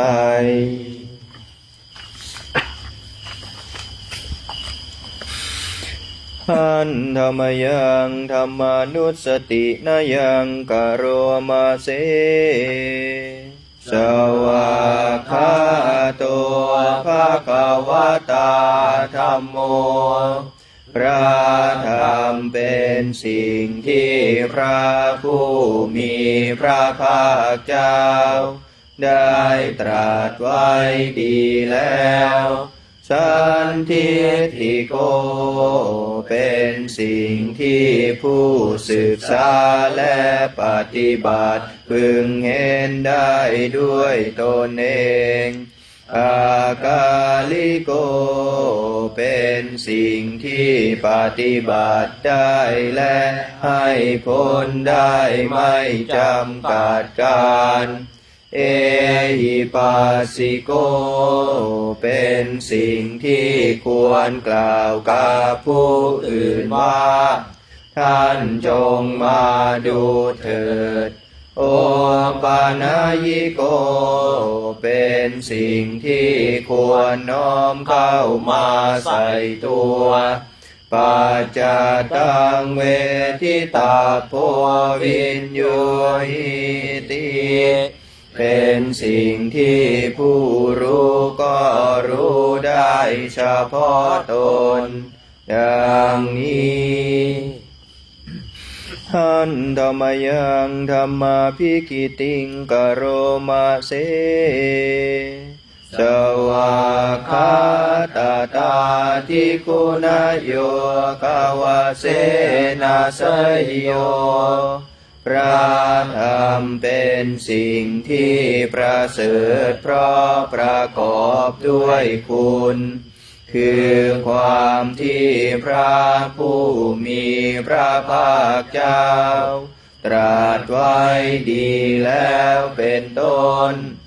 โยมัคคปากปริยัตติวิโมคขเพโท เป็นธรรมอันจำแนกเป็นมรรคผลปริยัติและนิพพานธัมโมกุโลกปตนาตถาธาริธารีเป็นธรรมทรงไว้ซึ่งผู้ทรงธรรมจากการตกไปสู่โลกที่ชั่ววันธามหังตามหารังวรธรรมเมตังข้าพระเจ้าไหว้พระธรรมอันประเสริฐนั้นอันเป็นเครื่องขจัดเสียซึ่งความมืดธัมโมโยสัพพปานินางสารนังเขมามุตตมังพระธรรมใดเป็นสารณะอันเกษมสูงสุดของสัตว์ทั้งหลายทุติยานุสติทานังวันธามิตังสิเรนะหังข้าพระเจ้าไหว้พระธรรมนั้นอันเป็นที่ตั้งแห่งความระลึกองค์ที่สองด้วยเสียงกล่าวธรรมสาหัสมิทาโสวะธัมโมเมสามิกิสโรข้าพระเจ้าเป็นทาสของพระธรรมพระธรรมเป็นนายมีอิสระเหนือข้าพระเจ้าธัมโมทุกขาสักขาตาจาวิทาตาจายิตาสเมพระธรรมเป็นเครื่องกำจัดทุกข์และทรงไว้ซึ่งประโยชน์แก่ข้าพระเจ้าธัมมาสา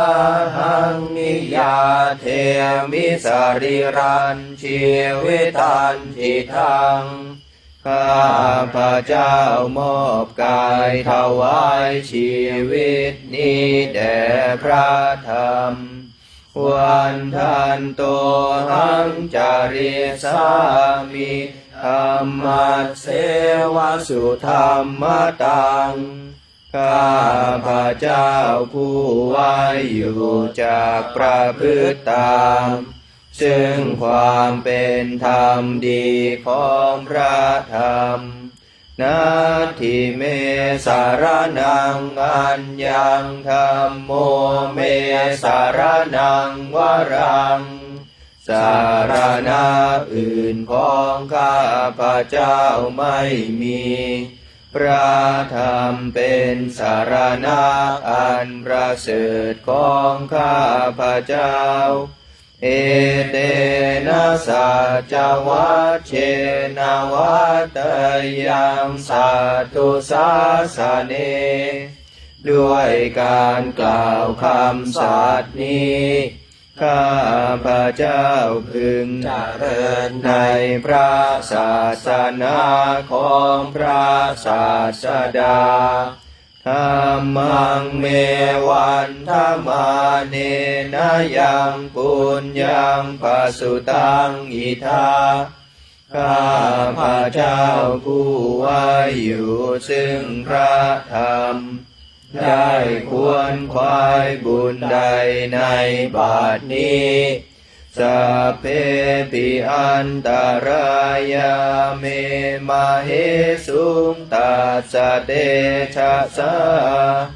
อันตรายทั้งปวงอย่าได้มีแก่ข้าพระเจ้าด้วยเดชแห่งบุญนั้นกายเยนะวาจายวะเจตสาวาด้วยกายก็ดีด้วยวาจาก็ดีด้วยใจก็ดีธัมเมกุกัมมังปะกตังมยายังกรรมหน้าที่เตียนอันใดที่ข้าพระเจ้ากระทำแล้วในพระธรรม ธัมโมปฏิคันหตุอาชยันตังขอพระธรรมจงงดซึ่งโทษล่วงเกินอันนั้นกาลันตะเรสังวริตุงวะธรรมเมเพื่อการสำรวมระวังในพระธรรมในการต่อไปขันธรรมยังสังขานุสตินายังกโรมาเสสุปฏิปันโนภะคะวะโตสาวกสังโฆทรงสาวกของพระผู้มีพระภาคเจ้าหมู่ใดปฏิบัติดีแล้วอุชุปฏิปันโนภะคะวะโตสาวกสังโฆทรงสาวกของพระผู้มีพระภาคเจ้าหมู่ใดปฏิบัติตรงแล้วยายะปฏิปันโนภะคะวะโตสาวกสังโฆทรงสาวกของพระผู้มีพระภาคเจ้าหมู่ใดปฏิบัติเพื่อรู้ธรรมเป็นเครื่องออกจากทุกข์แล้วสามีจิปฏิปันโนภะคะวะโตสาวกสังโฆทรงสาวกของพระผู้มีพระภาคเจ้าหมู่ใดปฏิบัติสมควรแล้วยะทิทางได้แก่บุคคลเหล่านี้คือจาทาริปุริสายุคานิอัตถปุริสปุคลาคู่แห่งบุรุษสี่คู่นับเรียงตัวบุรุษได้8บุรุษเอสาภะคะวะโตสาวกสังโฆนั่นแหละทรงสาวกของพระผู้มีพระภาคเจ้าอาหุนายโยเป็นสมควรแก่สักการะที่เขานำมาบูชาปาหุนายโยเป็นสมควรแก่สักการะที่เขาจัดไว้ต้อนรับทักขินายโย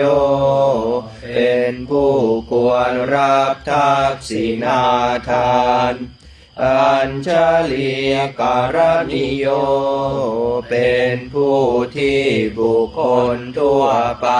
ควรทำอัญชลีอนุตตรังปุญญเขตังโลกัสสติ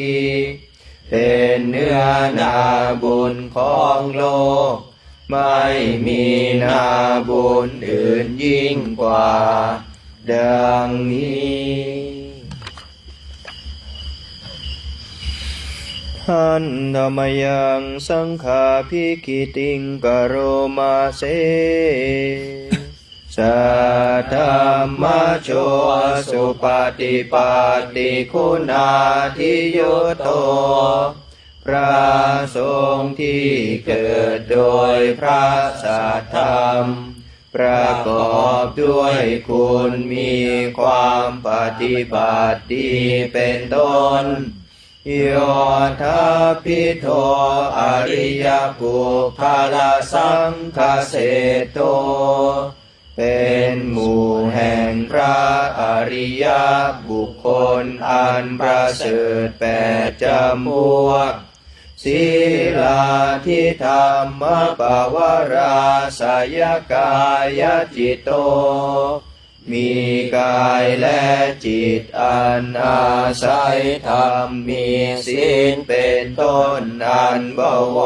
ร วันธามหังตมริยานาคานังสุสุทังข้าพระเจ้าไหว้หมู่แห่งพระอริยเจ้าเหล่านั้นอันบริสุทธิ์ด้วยดีสังโฆโยสัพพปานินางสารนังเขมามุตตมังพระสงฆ์หมู่ใด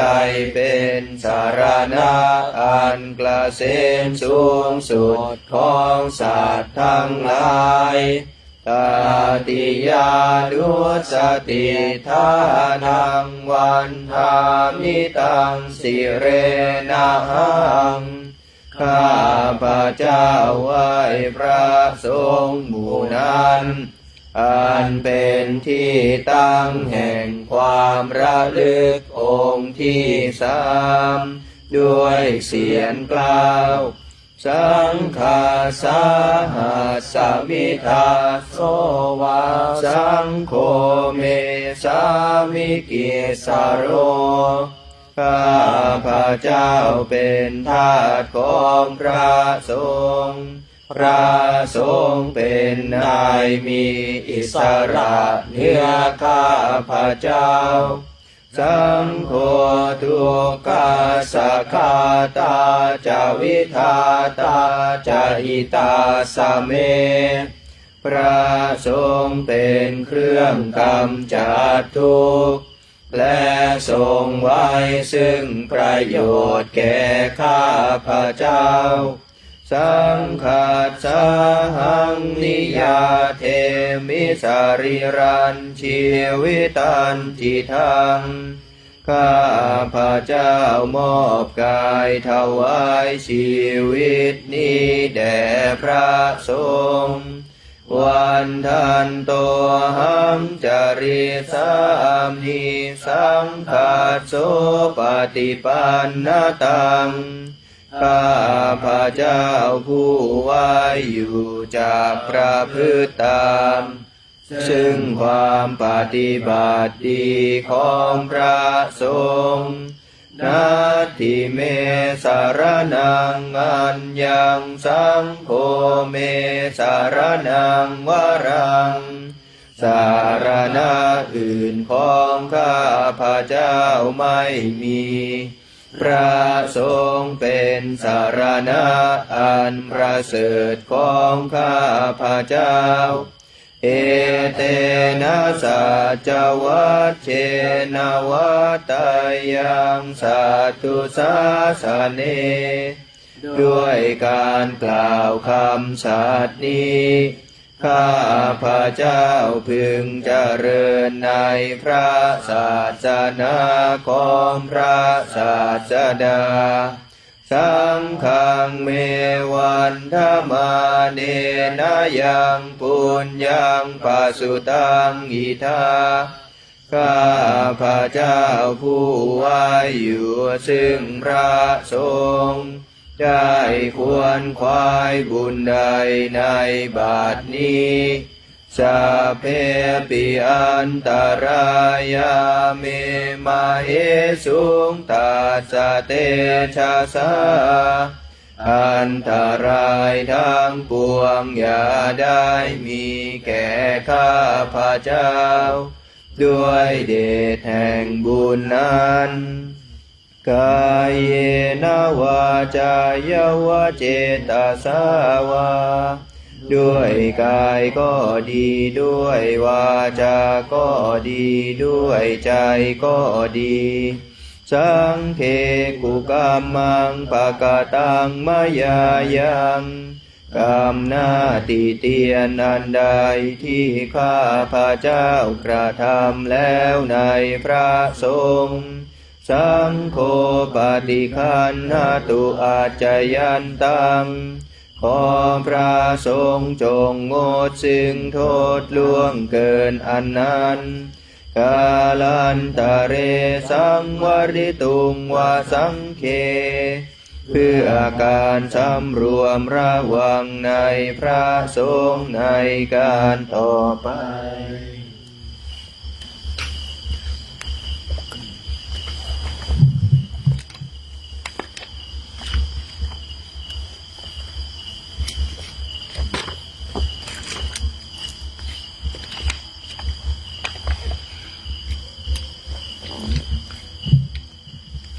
เปิดหนังสือไปหน้า60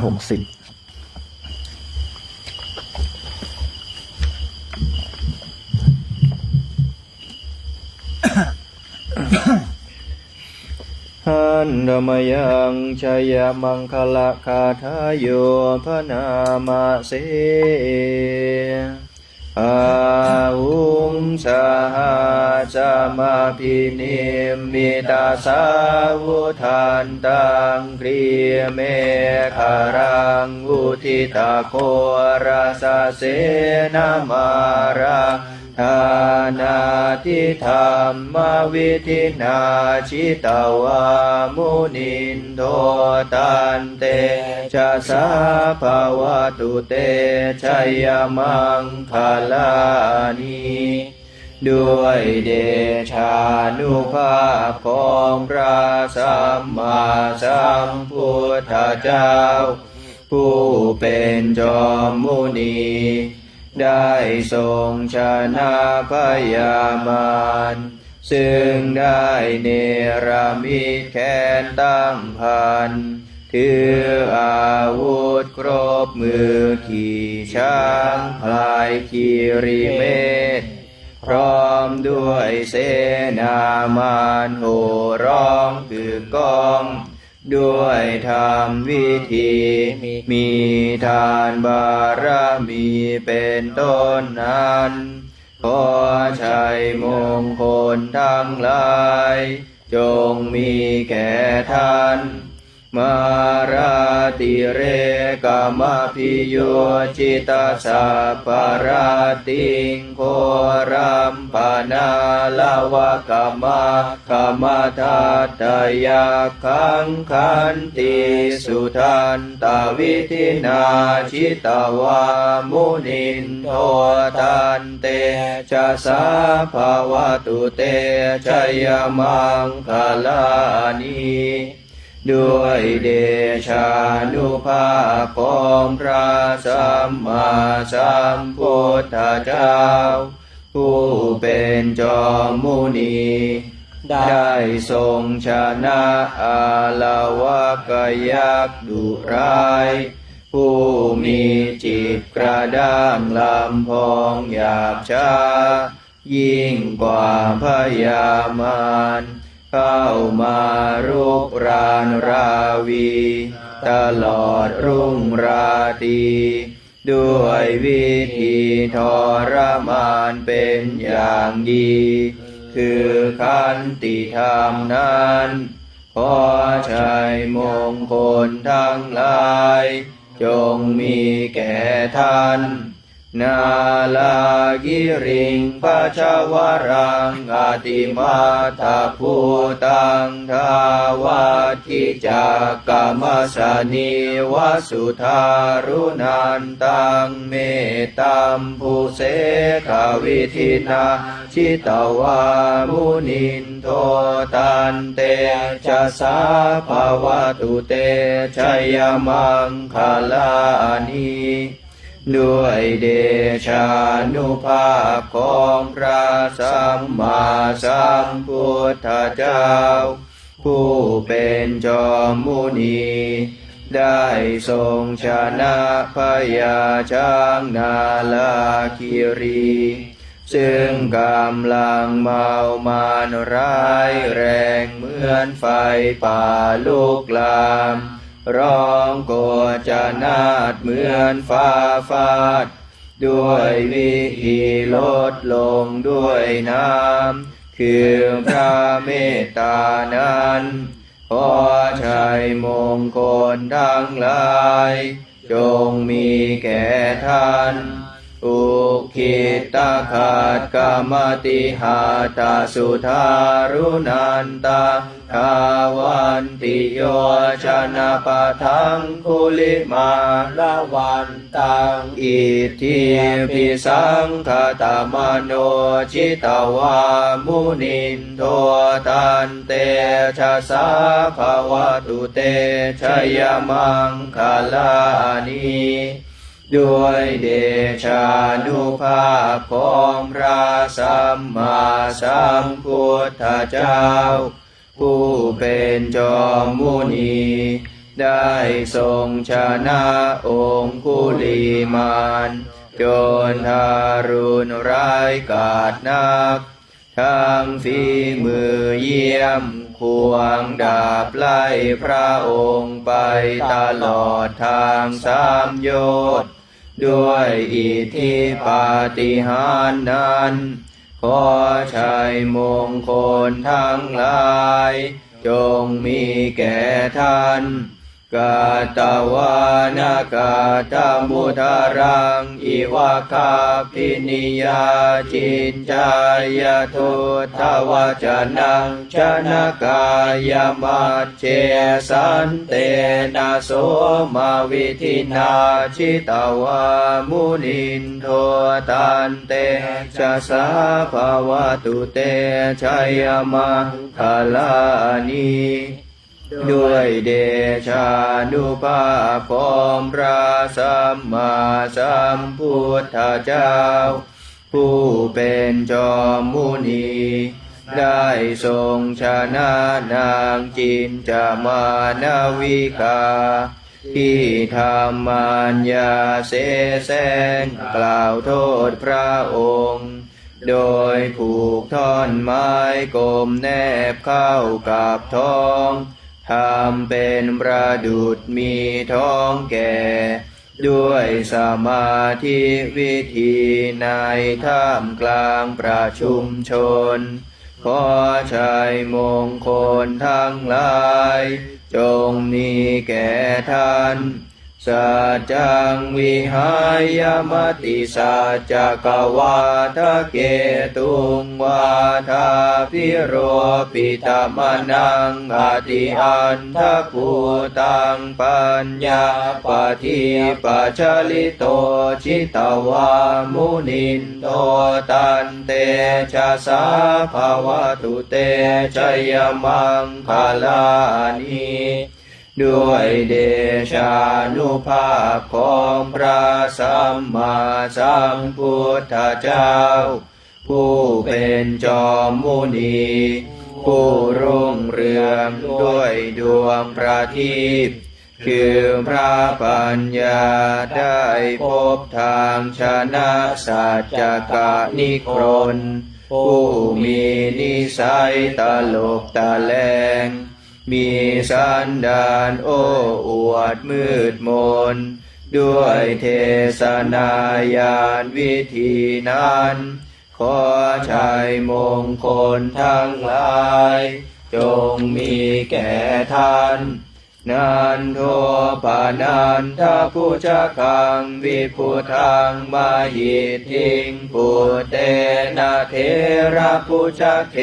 นะธรรมาปยันโตอิทุปเท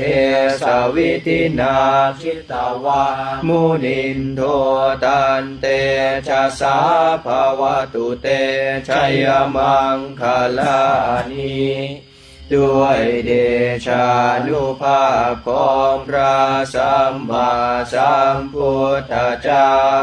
ผู้เป็นจอมมุนีโปรดให้พระโมคคัลลานะเถระพุทธชิโนรสเน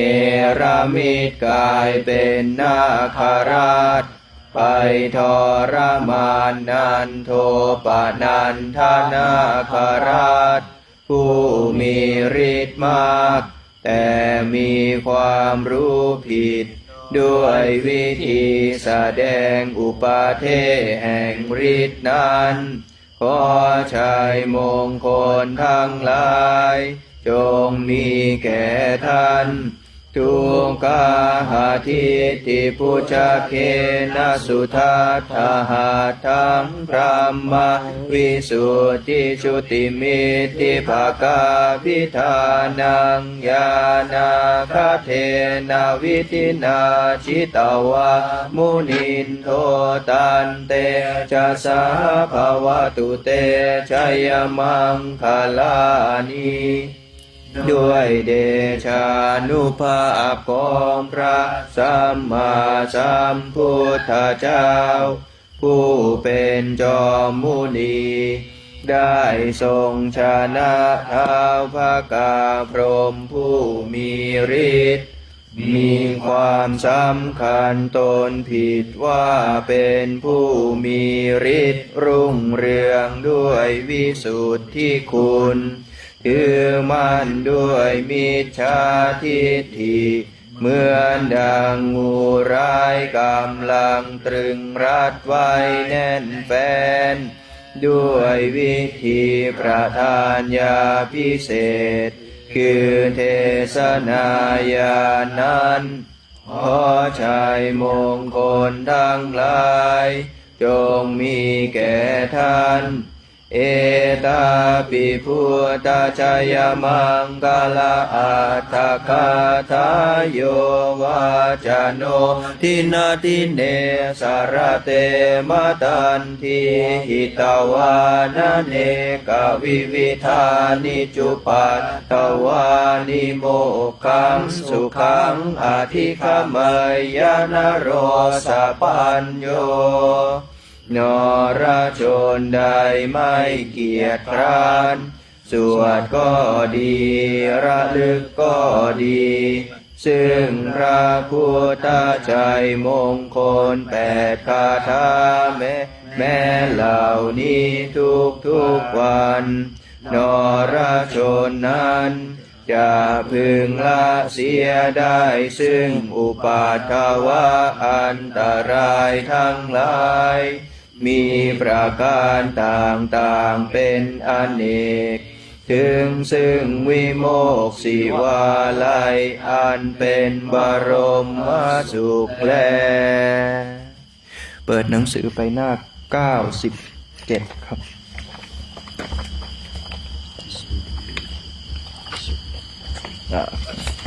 หน้า95ครับกรวดน้ำตอนเย็น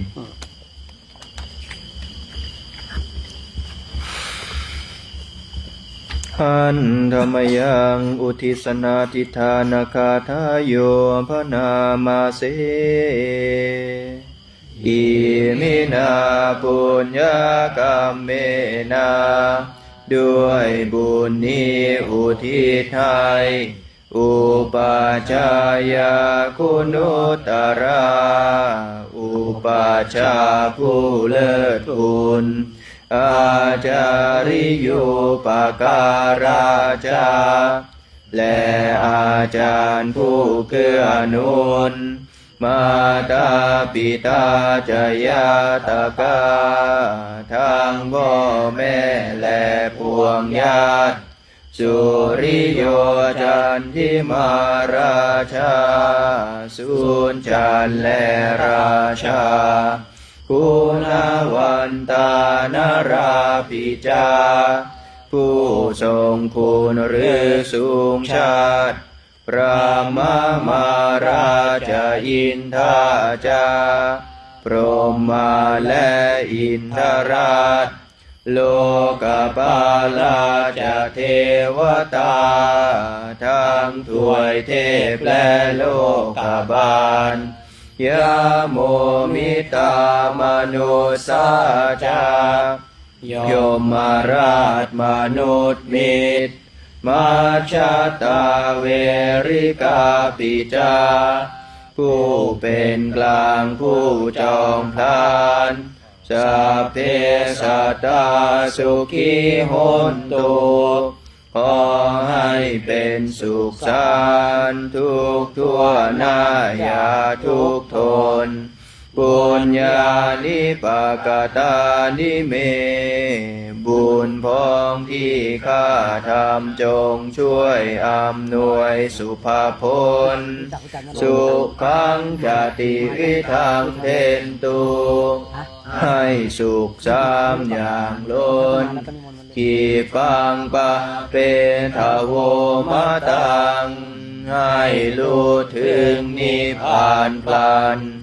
อิมินาปุญญกรรมเมนาด้วยบุญนี้ที่เราทำอิมินาอุทิเสนาจาและอุทิศให้ปวงสัตว์ขีปาหังสุรเพเจวา เราพลันได้ซึ่งการตัดทันอุปาทานเจตนังตัวตัณหาอุปาทานเยสันตาเนหินาธรรมาสิ่งชั่วในดวงใจยาวานิพพานโตมะมังกว่าเราจะถึงนิพพานนาสันตุสัพพทาเยวามาลายสิ้นจากสันดานยัตถาชาโตภเวภเวทุกภพที่เราเกิดอุชุจิตังสติปัญญามีจิตตรงและสติทั้งปัญญาอันประเสริฐสันเลโกวิริยังอินาพร้อมทั้งความเพียรเลิศเป็นเครื่องขูดกิเลสหายมาราลพันตุโนกาสังโอกาสอย่าพึงมีแก่หมู่มารสิ้นทั้งหลาย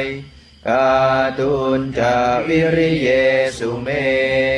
เป็นช่องประทุษร้ายทำลายล้างความเพียรจมพุทธาธิปวโรนาโทพระพุทธผู้บวรนาถธัมโมนาโทวรุตตโมพระธรรมที่พึงอุดมนาโทปัจเจกพุทโธจาพระปัจเจกพุทธสมสังโฆนาโทตโรมะมังโทพระสงฆ์ที่พึงพยองเตโสตมานุภาเวนะด้วยอานุภาพนั้นมาโรกาสังฆพันตุมาขอหมู่มารอย่าได้ช่องทัสสะปุญญานุภาเวนะด้วยเดชบุญทั้งสิบปองมาโรกาสังฆพันตุมาอย่าเปิดโอกาสแก่มารเถิดการธรรมสวดมนต์ในช่วงนี้ก็สมยุติไว้เพียงเท่านี้เนาะในวันนี้เองเนาะเดี๋ยวเราก็จะได้รับฟังพระธรรมเทศนาจากท่านพระอาจารย์ณรงค์ซึ่งพระอาจารย์ณรงค์เองนี่ก็เป็นเพื่อนสาธมิกของพระเดชพระคุณหลวงพ่อนะผมเองก็รู้จักตั้งแต่ผมบวชใหม่ๆเลยนะคือรู้จักพร้อมกับพระเดชพระคุณหลวงพ่อนะซึ่งในปีนี้เองนะท่านพระอาจารย์ณรงค์ก็ได้มาจำพรรษานะอยู่ที่วัดดอยเทพนิมิตรก็เป็นโอกาสอันดีในค่ำคืนนี้ก็จะได้ยินได้ฟังพระธรรมเทศนาจากท่านพระอาจารย์ณรงค์กันนะซึ่งเป็นความโชคดีเนาะความโชคดีแม่ชีอาราธนาธรรมพรหมมาได้ไหมพรหมาจาโลกาได้ไหมฮะได้นะได้พรหมมาสักหน่อยวันนี้นะถ้าได้ก็เอานะพรหมาจาโลกาทิปติสัมปติไม่เอานะต้องพรหมาจาโลกากายเยอะๆหน่อยนะกายยาวหน่อยนะจะได้รัตนาธรรมเนาะซึ่งท่านมาอย่างเมื่อกี้หลวงพี่โทรไปแล้วครับเดี๋ยวรอแป๊บหนึ่งเนาะเป็นความโชคดีเลยเนาะมีพ่อแม่ครูบาอาจารย์จำพรรษาด้วยนะคือท่านอาจารย์ณรงค์นี่คือบวชปีเดียวกับพระเดชพระคุณหลวงพ่อเนาะแต่ว่าบวชตอนเดือนธันวาเนี่ยโดยปกติพระท่านศึกเนาะออกพรรษาเนาะแต่ท่านพระอาจารย์ณรงค์มีบวชคือเขาศึกท่านบวชนะคือ คือโดยทั่วไปออกพรรษาเขาก็สึกกันนะแต่ท่านพระอาจารย์ณรงค์นี่คือบวชในปีเดียวกับพระเดชพระคุณหลวงพ่อเนาะแต่ว่าพอท่านนับพรรษานี่ก็จะอ่อนพรรษากว่าพระเดชพระคุณหลวงพ่อนะ1 พรรษานะ1 พรรษาซึ่งท่านเองก็มาอยู่ที่นี่เนาะเคยมาจำพรรษาในตอนที่มาอยู่กันใหม่ๆนะแล้วท่านก็ไปจำพรรษาที่โน่นที่นี่นะพอเมื่อก่อนที่ท่านจะมาเนี่ยนะเอาแล้วชีวิตบั้นปลายขอมาตายที่วัดดอยเขาว่างั้นนะเริ่มคุยเรื่องตายนะพอไปคุยกับท่านเนี่ยก็คุยเรื่องตายเป็นหลักนะคือคุยเรื่องตายเป็นหลักเนี่ยไม่เอาแล้วไปแล้วนะพอท่านก็เองก็อายุ70แล้วนะ71เนี่ยคือผมเองเนาะบางทีคือที่เคยเล่าให้ฟังนะผมเคยเรียกหลวงพ่อนะหลวงพ่อสำเริงเนี่ยนะสมัยตอนนั้นผมก็20อายุ20กว่าท่านก็40ผมก็เรียกหลวงพ่อคำหนึ่งที่ผมจำจนถึงวันนี้คือผมยังไม่แก่ห้ามเรียกผมว่าหลวงพ่อผมก็เลยไม่ได้เรียกแต่บัดนั้นจนถึงบัดนี้นะสมัยก่อนเราอดีตเราอดีตฉะนั้นเราท่านทั้งหลายนี่มาอยู่ด้วยกันเนาะปีนี้ก็ถือว่าโชคดีนะโชคดีตอนนี้เดี๋ยวไม้ตัวนั้นไม้ตัวนั้นกับนิมนต์ครับนะ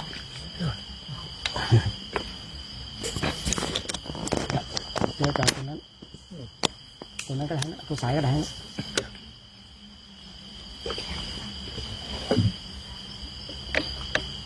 น้องคอยขยับนะเมื่อคืนเสียงค่อยไปขยับขึ้นไปบนอีกอาจารย์จะ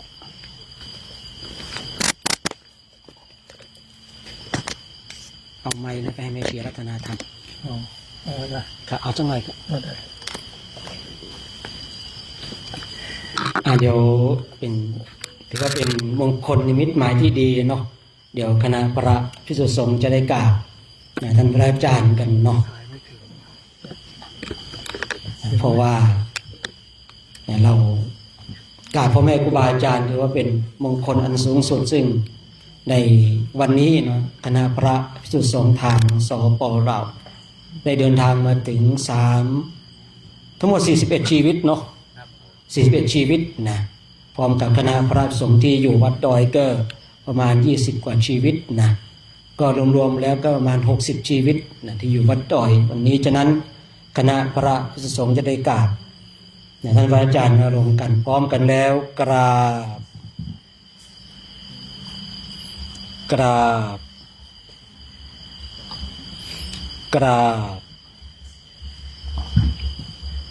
สาธุ แม่ชีรัตนาทำให้ฟังหน่อย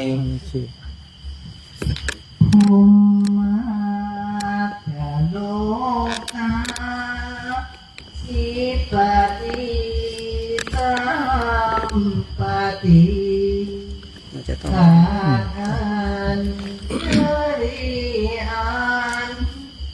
ให้ปะลังอายาสถาสันติสัตตาปาราชาชายาติกาเตเสสุธรรมังอนุกัมไตรมังปัจจังอาหาสติปมเป็นบรมในพมมาทรงฤทธิ์ที่ศักดาว่าบริษัททุกผู้กรมน้อมหานามัสการปฏิสถานนาที่สมควรแล้วจึงบังคมจุลีมาทา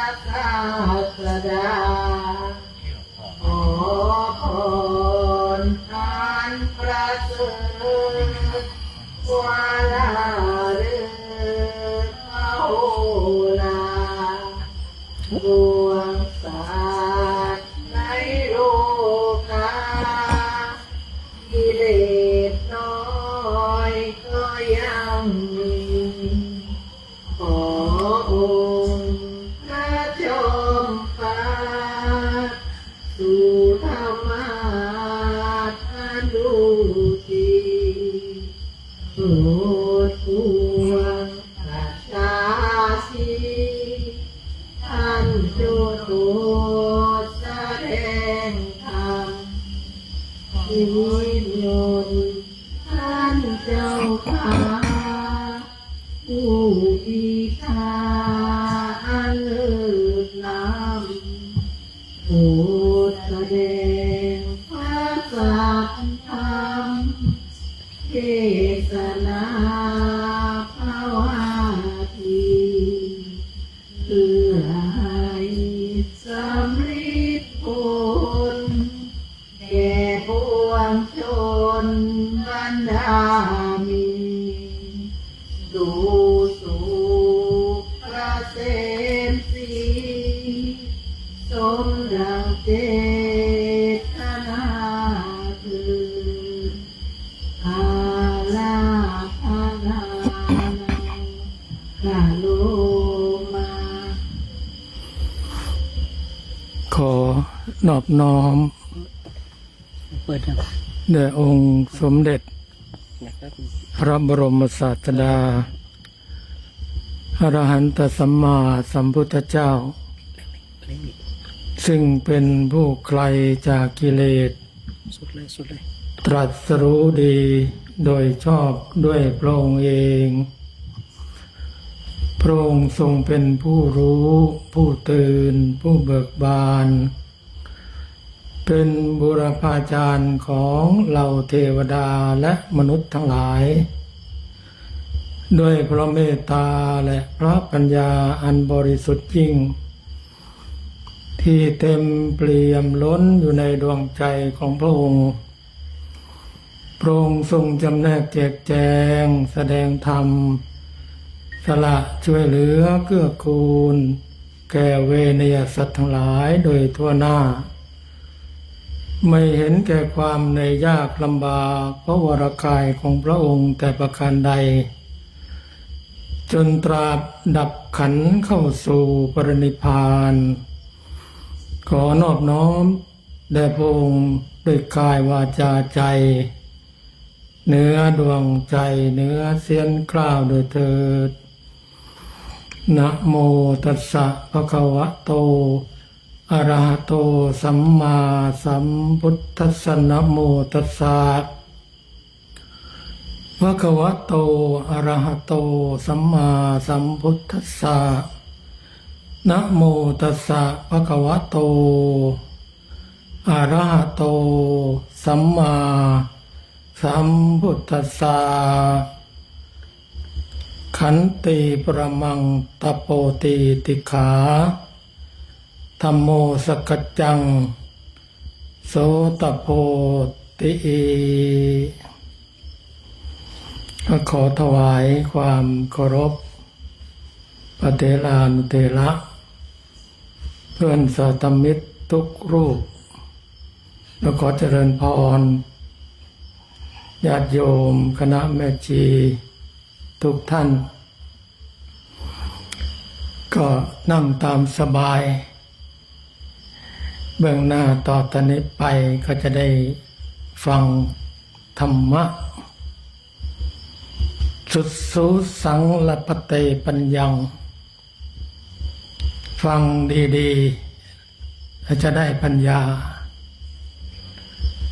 การฟังธรรมะมีประโยชน์สมัยหนึ่งพระพุทธเจ้าได้ตรัสกับภิกษุทั้งหลายในวิมุตตายตนะสูตรคือสูตรแห่งความหลุดพ้นมี5ประการด้วยกันประการที่1ก็คือฟังธรรม เวลาฟังธรรมเนี่ยสามารถที่จะบรรลุธรรมได้ สมัยพระพุทธเจ้า ผู้ฟังเขาเรียกว่าสาวิโกหรือสาวิกา สาวโก สาวิกา แปลว่าผู้ฟัง ถ้าเป็นผู้ชายก็เรียกว่าสาวโกสาวกแปลว่าผู้ฟัง ถ้าเป็นผู้หญิงก็เรียกว่าสาวิกาก็หมายถึงว่าผู้ฟังเหมือนกัน ไม่ว่าจะเป็น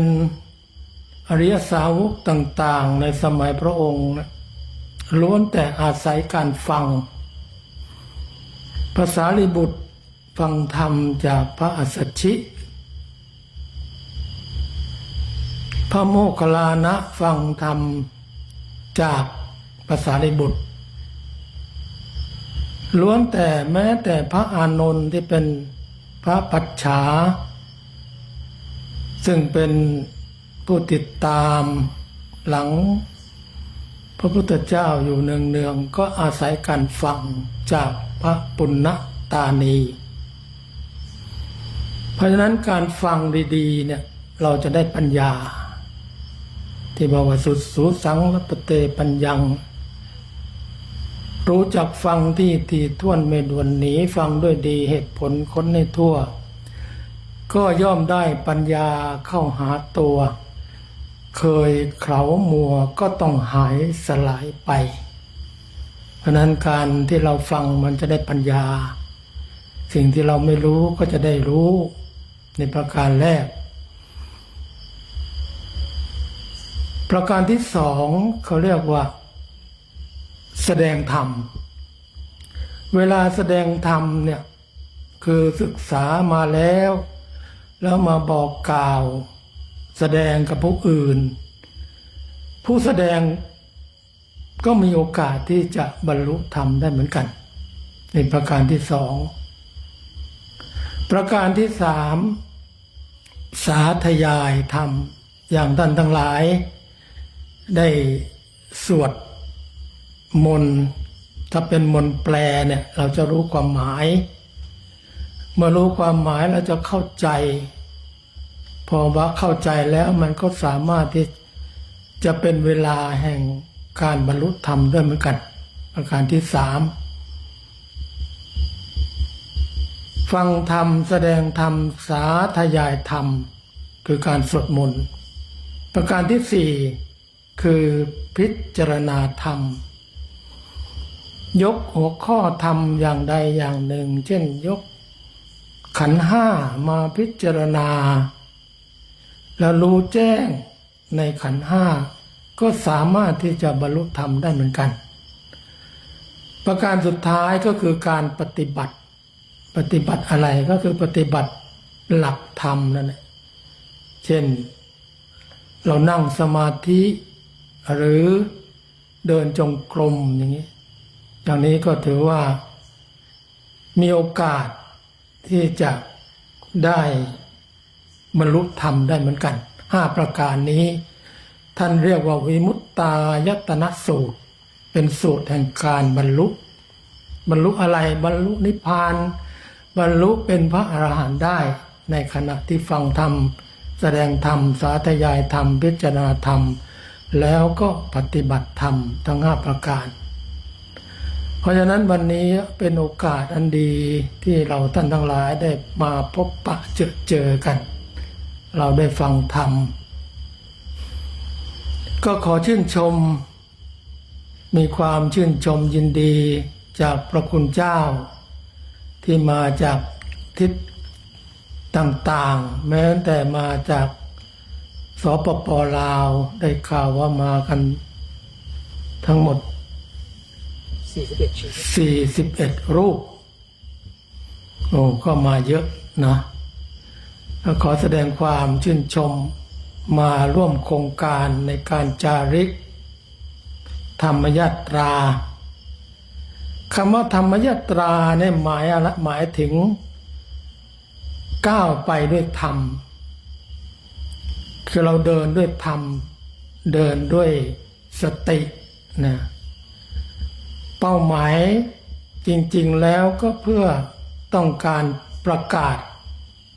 แสดงกายธรรมไปตามสถานที่ต่างๆและอีกประการหนึ่งก็คือเป็นการขัดเกลากิเลสของตนเองเรียกว่าจัดอยู่ในกองทัพธรรมก็ว่าได้กองทัพถือว่าเป็นกองทัพธรรมก็ถือว่าเป็นทหารแต่ไม่ใช่เป็นทหารเป็นหน่วยรบแบบรบทางโลกแต่ว่าลบในที่นี้หมายถึงว่าลบกับกิเลสในใจของเราเพราะฉะนั้นในการที่เราจะขัดเกลาจิตใจของเราเนี่ยมันจะต้องฝึกฝนต้องมีการฝึกฝนพระพุทธองค์ทรงตรัสว่าทันโตมนุษย์เสสุในหมู่มนุษย์จะประเสริฐได้เพราะการฝึกตนอะไรหมายถึงว่าฝึกกายบางทีกายเรายังหยาบอยู่วาจาเรายังหยาบอยู่หรือจิตใจเรายังหยาบอยู่เราก็มาฝึกฝนมันได้ประโยชน์ตรงนี้เพราะฉะนั้นในฐานะที่เราท่านทั้งหลายตั้งใจมาสมัครใจมาก็ขอให้มาร่วมโครงการให้สำเร็จลุล่วงเป้าหมายก็คือเดินจาริกไปในสถานที่ต่างๆรวมไปถึงประเทศอินเดียไปอินเดียเราก็จะได้ไปกราบสังเวชนียสถานคือสถานที่พระพุทธเจ้าประสูติสถานที่พระพุทธเจ้าตรัสรู้สถานที่พระเจ้าแสดงธรรมและสถานสุดท้ายก็คือสถานที่ปรินิพพานการเป็นนักบวชใฝ่ฝันอยากจะครั้งหนึ่งในชีวิตเราจะได้มีโอกาสไปกราบสังเวชนียสถานเนี่ยเพื่อเป็นกำลังใจและได้เห็นสถานที่บางคนไปผมไปครั้งแรกกับหลวงพ่อคือหลวงพ่อสำเริงเนี่ยครั้งแรกผมมีปิติตรงต้นพระศรีมหาโพธิ์ตรงนั้นไปนั่งสมาธิน้ำตาไหลนึกถึงพระพุทธเจ้าแล้วก็ไปอีกที่หนึ่งก็คือตรงที่พระพุทธเจ้าดับขันธปรินิพพานตรงนั้นก็รู้สึกสังเวชน้ำตาไหลส่วนมากพระไปก็รู้สึกปิติกันนะเพราะนั้นก็ขออนุโมทนาที่ท่านได้ตั้งใจตั้งจิตมาแต่ไกลตั้งใจมาแต่ต้นเพื่อต้องการที่จะมาเข้าโครงการจาริกธรรมหรือธรรมเขาเรียกว่าธรรมยาตราในการที่เราจะเดินก้าวไปด้วยธรรมเนี่ยเราต้องมีธรรมาวุธคืออาวุธของธรรมอาวุธของธรรมผมจะถวายความรู้คืออาวุธของพระพุทธเจ้า3ประการด้วยกันประการแรกเขาเรียกว่าขันติวุธอาวุธแห่งความอดทน2สติวุธคืออาวุธแห่งสติ3ปัญญาวุธอาวุธแห่งปัญญาขันติวุธคือความอดทนดังที่ผมได้กล่าวพุทธภาษิตว่าขันติปรมังตโปตีติขาขันติคือความอดทนเพราะนั้นความอดทนเนี่ยมันมีความหมายอยู่4ประการด้วยกัน1อดทนต่อความลำบาก 2. อดทนต่อทุกขเวทนา 3. อดทนต่อความเจ็บใจ 4. อดทนต่ออำนาจของกิเลส ประการแรกอดทนต่อความลำบากแน่นอน การเดินจาริกท่านจะต้องประสบปัญหาอะไรปัญหาจากดินฟ้าอากาศ เดี๋ยวกลางวันก็ร้อนกลางคืนก็หนาวช่วงนี้เป็นจะเข้าฤดูหนาวแหละจะต้องประสบทีนี้ถ้าเราไม่มีขันติคือความอดทนพอหนาวเราก็บอกว่าหนาวจะตายพอเจอร้อนก็บอกร้อนจะตายพอเจอความหิวก็หิวจะตายเพราะนั้นคาถาที่เราจะต้องใช้ก็คือต้องดูมีข้าหิงคานมากมายแต่ออกมาอยู่กลางดินนะและเดินเข้าไปในป่าปฏิบัติธรรมบำเพ็ญทุกขกิริยาถ้าไม่มีความอดทนถอยกลับเข้าวังก็คงไม่ได้เป็นพระพุทธเจ้าเพราะนั้นเวลาเราเจอปัญหาอุปสรรคความยากลำบากอะไรก็ตามแต่เรานึกถึงพระพุทธเจ้านึกถึงพัชจักขุบาลภาวนาเดินจงกรมเนี่ยนะจนเท้าแตกพระโสนะเดินจงกรมเนี่ยจนเท้าแตกพระจักขุบาลเนี่ยไม่หลับไม่นอนจนตาแตกนั่นเขามีความเพียรจนได้บรรลุเป็นพระอรหันต์ความเพียรไม่ท้อถอยเพราะฉะนั้นเวลาเราประสบความทุกข์ยากอะไรเขาเรียกว่าลำบากทางกายเราก็ต้องใช้ขันติอันนี้เขาเรียกว่า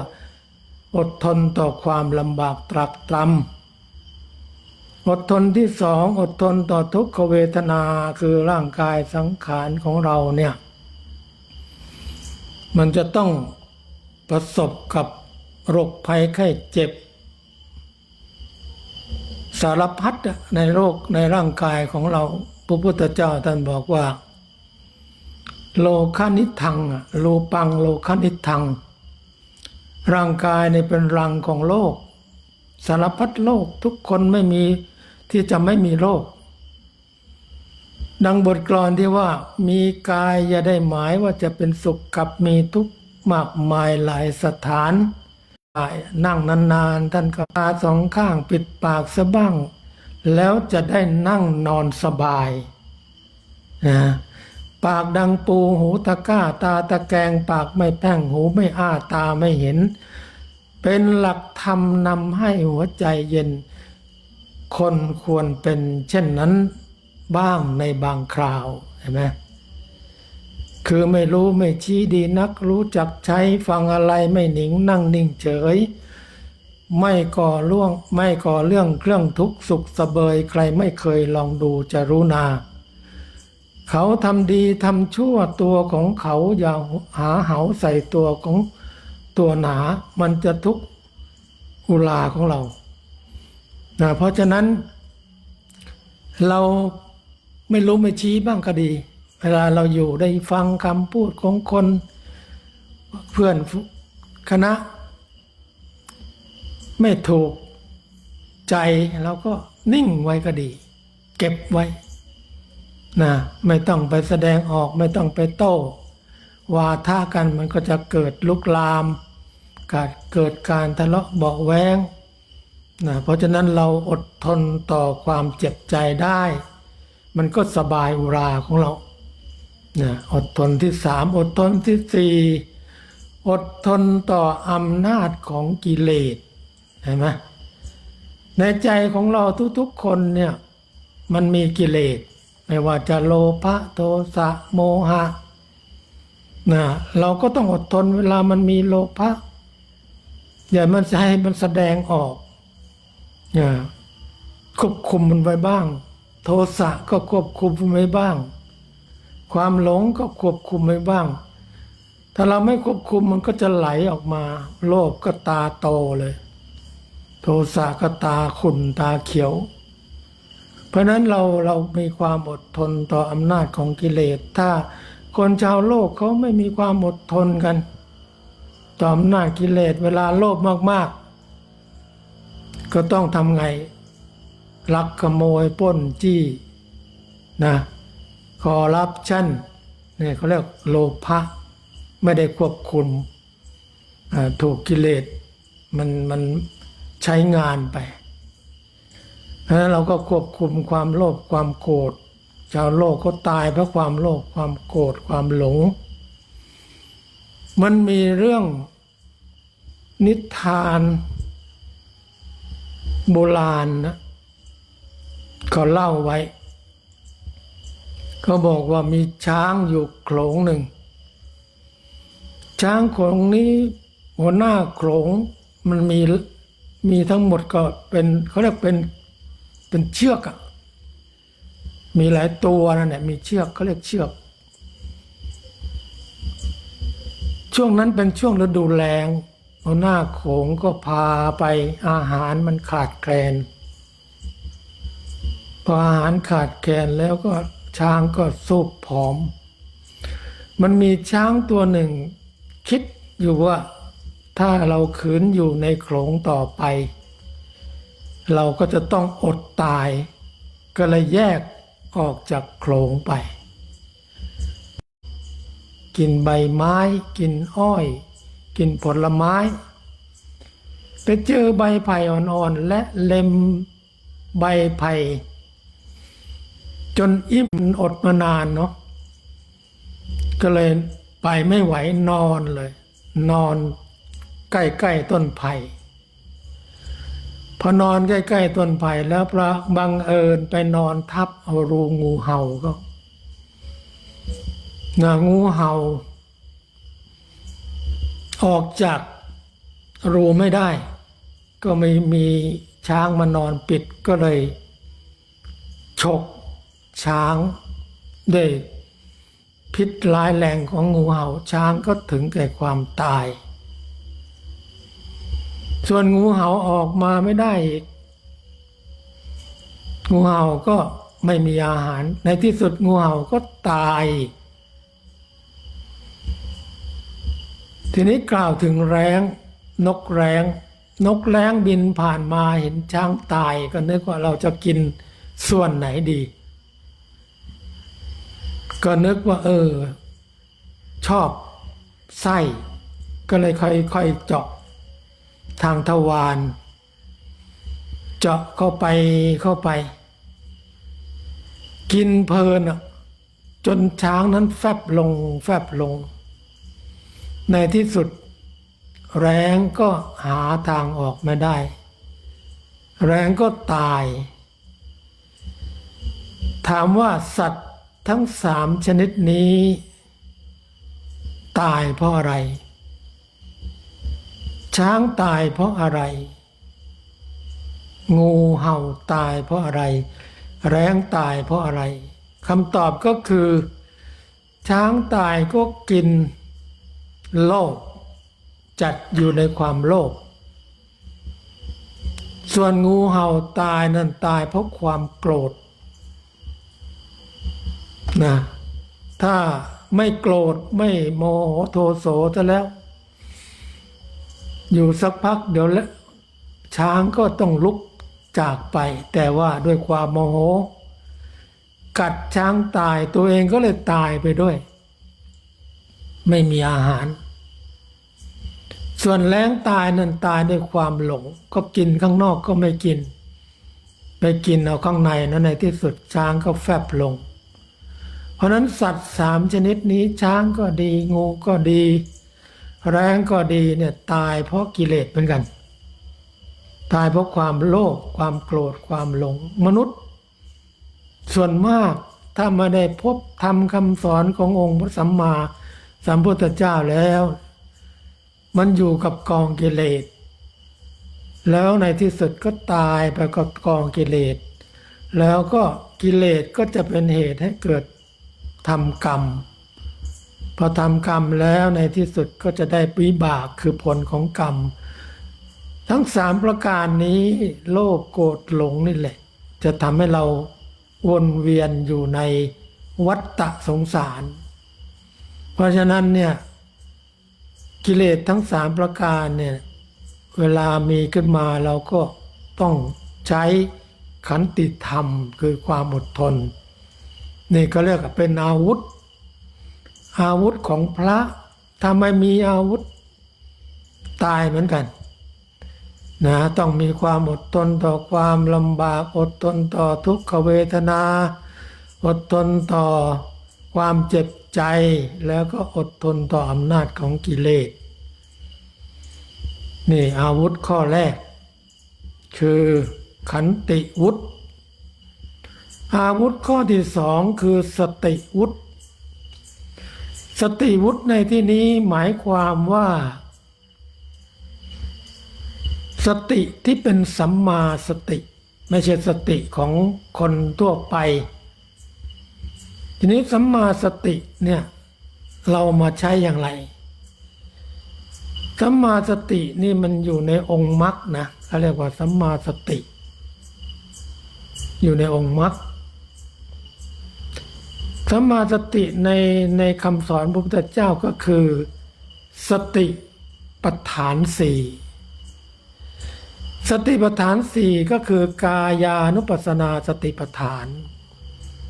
คือพิจารณากายหรือเรากำหนดกายนั่นแหละร่างกายของเราเนี่ยเวทนานุปัสสนาสติปัฏฐานคือพิจารณาเวทนาพิจารณาสุขพิจารณาทุกข์พิจารณาความเฉยเนี่ยกำหนดต้องกำหนด3จิตตานุปัสสนาสติปัฏฐานก็คือกำหนดพิจารณาจิตรู้ว่าจิตมีอะไรเกิดขึ้นเช่นจิตมีราคะจิตมีโทสะจิตมีโมหะเราก็เจริญสติให้รู้เท่าทัน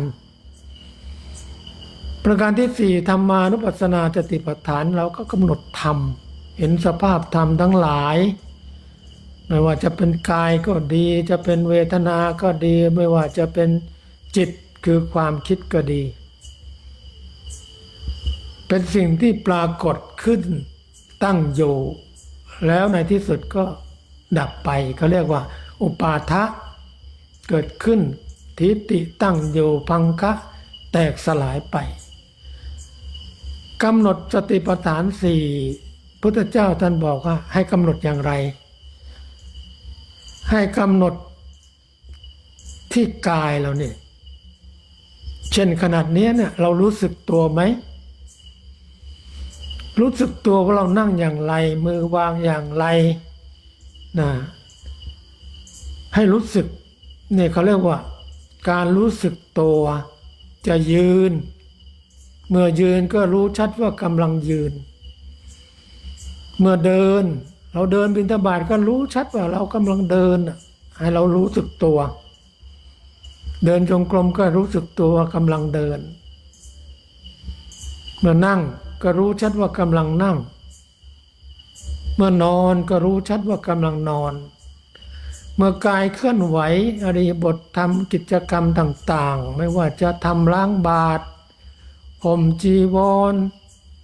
ซักผ้าล้างมือหรือกวาด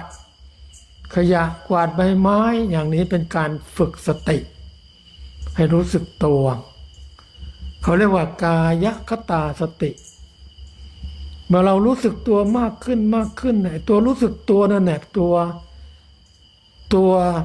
วิชาเลยท่านทั้งหลายจำไว้ด้วยว่าถ้าเรามีวิชาคือรู้สึกตัวนั้นอวิชามันดับถ้าไม่รู้สึกตัวอวิชาก็ปรากฏมันอยู่ตรงนี้เองอยู่ที่เดียวกันนั่นแหละอวิชากับวิชาอยู่ที่เดียวกัน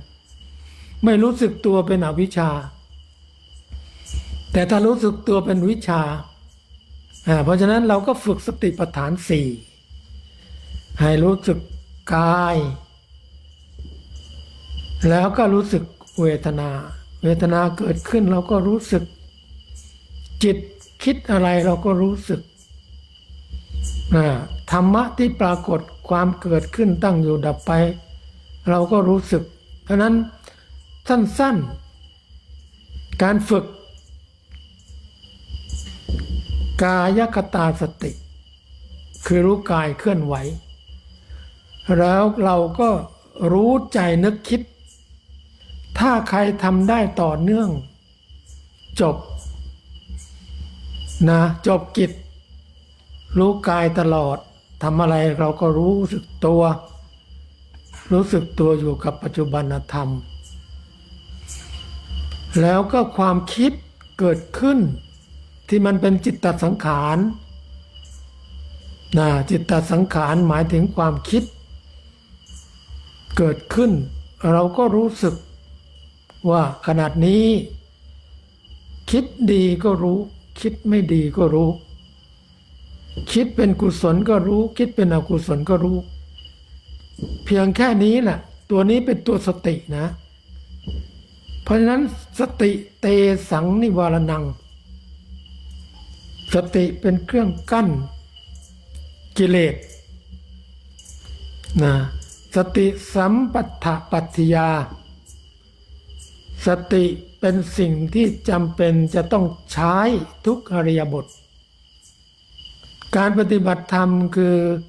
เราต้องฝึกสติจนเรียกว่าฝึกจนเคยชินฝึกบ่อยๆมันอาจจะหลงบ้างอาจจะบัวจิตมันแวบไปที่อื่นบ้างมันเป็นเรื่องธรรมชาติของจิต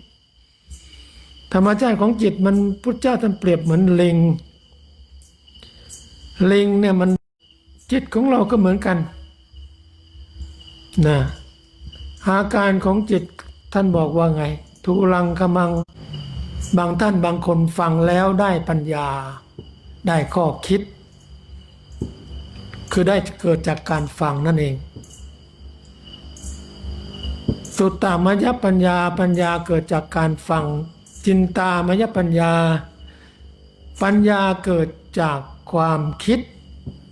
คือตรึกตรองหรือโยนิโสมนสิการพิจารณาสิ่งใดสิ่งหนึ่งแล้วปัญญามันเกิดนี่ปัญญาที่สองปัญญาที่สามก็คือภาวนามยปัญญาเกิดจากการภาวนาถามว่าภาวนาอะไรก็บางคนก็ภาวนาว่าพุทโธอย่างนี้บางคนก็ภาวนาสัมมาอรหังบางคนก็ภาวนาว่ายุบหนอพองหนอถามว่าอันไหนถูกก็ถูกทั้งหมด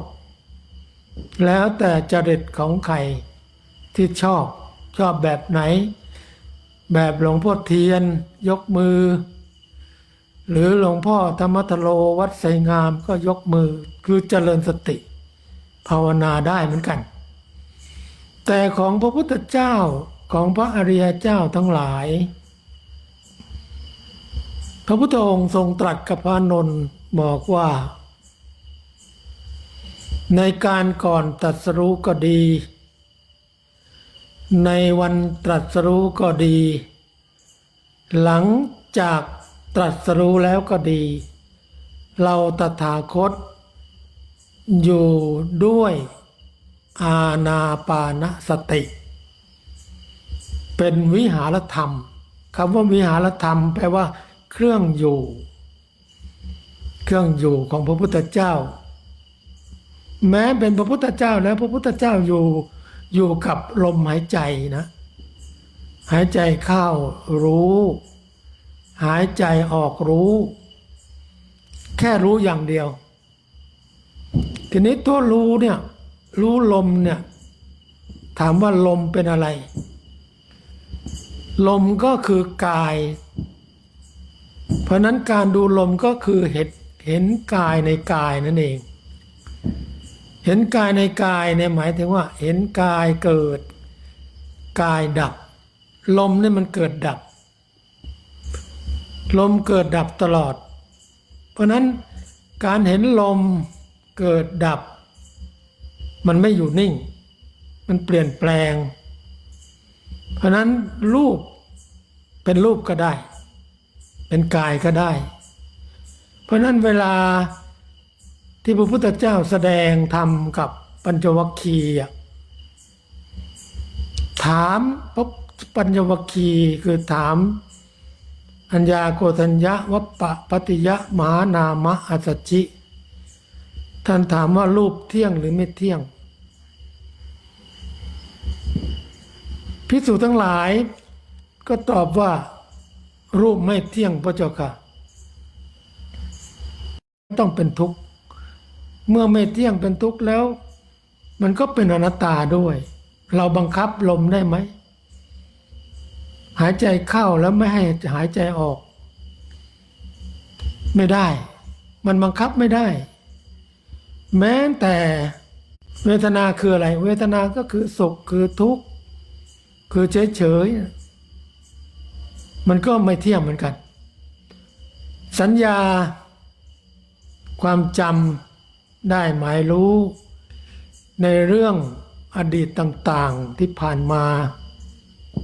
จำรูปจำเสียงจำกลิ่นจำรสจำโผฏฐัพพะจำธรรมารมณ์ต่างๆที่ผ่านมาแล้วในอดีตมันก็ไม่เที่ยงเหมือนกันเกิดแล้วก็ต้องดับเพราะฉะนั้นในเรื่องของสัญญาความจำก็ไม่เที่ยงแม้แต่จิตที่เราคิดเนี่ยในขันธ์ห้านะขันธ์ห้าบางคนก็เข้าใจดีนะมีอะไรบ้างก็รูปมีเวทนามีสัญญามีสังขารมีวิญญาณถามว่ารูปเที่ยงไหมเวทนาเที่ยงไหมสัญญาเที่ยงไหมสังขารเที่ยงไหมวิญญาณเที่ยงไหมเราก็สวดกันอยู่ตอนเช้าอยู่เสมอว่ารูปไม่เที่ยงเวทนาไม่เที่ยงสัญญาไม่เที่ยงสังขารก็ไม่เที่ยงวิญญาณก็ไม่เที่ยงไม่มีอะไรเที่ยงถ้าอยู่ในขันธ์ห้าไม่มีอะไรเที่ยงเลยความคิดดีนี่มันอยู่ทั้งวันไหมไม่มีหรือคิดไม่ดีอยู่ทั้งวันไหมก็ไม่มีมันก็เปลี่ยนแปลงอยู่ตลอดเวลาเพราะนั้นขันธ์ห้าเนี่ยมันเป็นสิ่งที่เกิดดับการที่เราจะรู้ว่าขันธ์ห้าเนี่ยเกิดดับจะต้องอบรมปัญญาเข้าไปพิจารณาให้รู้แจ้งขันธ์ห้ารู้จำยังไม่ได้ต้องรู้แจ้งว่าขันธ์ห้านั้นมันอยู่ในไตรลักษณ์คือความไม่เที่ยงความเป็นทุกข์ความเป็นอนัตตาถ้าเราเห็นขันธ์ห้าไม่เที่ยงเป็นทุกข์เป็นอนัตตาเมื่อใดนะพระพุทธเจ้าท่านชี้ไว้แล้วท่านบอกว่าขันธ์ห้าเนตังมะมะนั่นไม่ใช่เราแล้วขันธ์ห้าไม่ใช่เราแล้วเนโสหมัสสมิขันธ์ห้าไม่ใช่เป็นเราแล้วนะเมโสอัตตาขันธ์ห้าไม่ใช่เป็นตัวตนของเราแล้วแต่ต้องอาศัยอบรมปัญญาแต่ทีนี้ถ้าเราขาดปัญญาเราจะมีความหลงไงเขาเรียกหลงผิดหลงรูปนี่ก็หลงว่างามแหละรูปหล่อรูปงามแต่จริงๆว่าวัตถุธาตุนั้นน่ะธาตุสี่ดินน้ำลมไฟที่ประชุมกันแล้วเนี่ยมันเป็นอสุภะเพราะนั้นวิปลาสสี่เนี่ยที่เราหลงกันอยู่น่ะรูปไม่งามก็ว่างามสิ่งไม่เที่ยงก็ว่าเที่ยงสิ่งเป็นทุกข์ก็ว่าเป็นสุขสิ่งที่เป็นอนัตตาก็เป็นอัตตาให้มันกลับกันกับคำสอนพระเจ้าเพราะนั้นเราจะทำยังไงถึงจะเห็นขันธ์ห้าและละขันธ์ห้าได้จะต้องอบรมปัญญาปุถุชนทั่วไปนี่มองไม่เห็นหรอกเห็นขันธ์ห้าเป็นเราหมดเป็นตัวเป็นตนหมดเพราะนั้นการเห็นขันธ์ห้าเป็นตัวเป็นตนมีเราเนี่ยมันเหมือนกันมันอุปมาเหมือนกับสุนัขเห็นเงาตัวเองในกระจกสุนัขตัวเห็นเงาในตัวเองในกระจกเนี่ยพอมันเห็นเงาปุ๊บมันโดดเข้าใส่เลยแยกเขี้ยวถ้าใครเคยดูคลิปแยกเขี้ยวเลยมันหลง หลงเข้าใจว่าเป็นตัวอื่น หรือบางคนที่เราเคยได้ยินว่าเป็นนิทานอิศปสุนัขคาบเนื้อมา เห็นเงาตัวเอง เดินผ่านสะพานมาเห็นเงาตัวเองในน้ำทิ้งเหยื่อแล้วก็โดดลงไปในน้ำก็เหมือนกัน การหลงเนี่ยมีโมหะไปหลงขันธ์ห้าเนี่ยมันเป็นเรา แต่ถ้าเราอบรมเราก็เรียกว่าภาวนามยปัญญาอยู่เนืองๆจนเคยชินแล้วเนี่ยเราสามารถที่จะมองเห็นขันธ์ห้า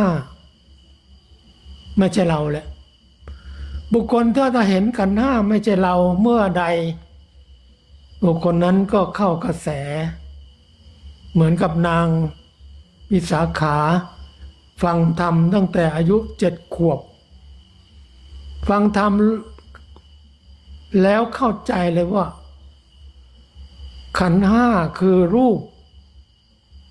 กับนามรูปคือร่างกายนามคือเวทนาสัญญาสังขารวิญญาณสองอย่างนี้รวมเป็นกายกับจิตเป็นสิ่งที่สมมุติขึ้นมาเท่านั้นเองแล้วเราก็ไปหลงเข้าใจว่าขันธ์ห้าเป็นเราแต่ถ้าเราถอนเรียกว่าละขันธ์ห้าได้แล้วเข้าใจถูกต้องตามคำสอนของพระพุทธเจ้าได้แล้วแน่นอนเราได้ดวงตาเห็นธรรมแหละขั้นแรกดวงตาเห็นธรรมว่าโอ้สิ่งใดสิ่งหนึ่งมีความเกิดขึ้นนะเป็นธรรมดาสิ่งนั้นก็มีความดับเป็นธรรมดายังกินจิ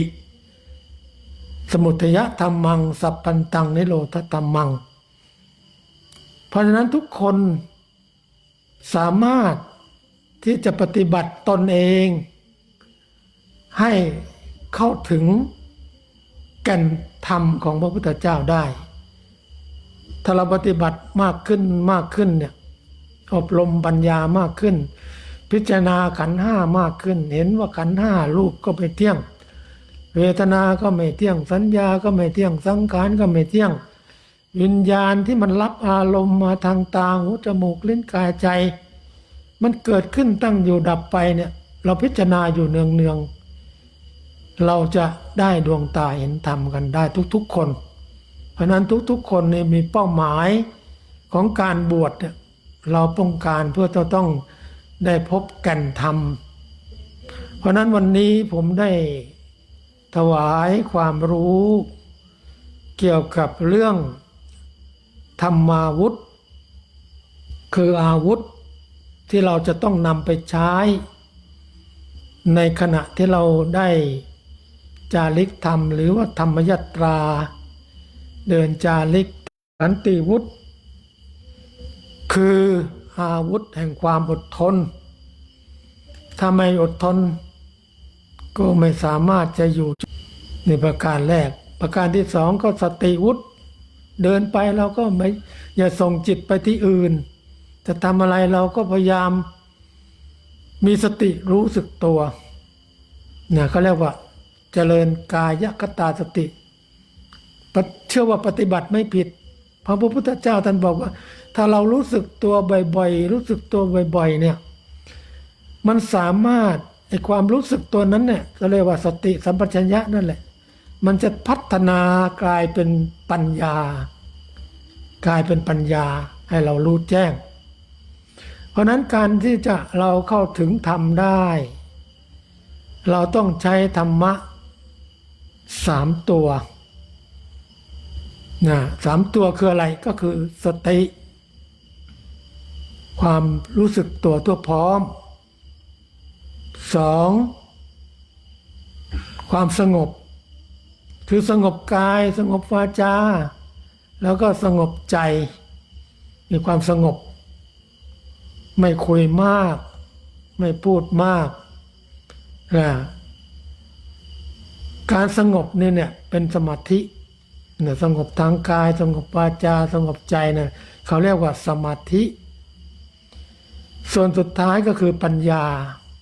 สติสมาธิปัญญาเนี่ย3 ตัวเป็นทำให้สิ่งที่ทำให้เรารู้แจ้ง เห็นจริงในคำสอนของพระพุทธเจ้านี่เป็นอาวุธเหมือนกันสติสมาธิปัญญาส่วนสุดท้ายก็คือปัญญานี่สำคัญที่สุดเลยปัญญายะปริวิสุทธิชติ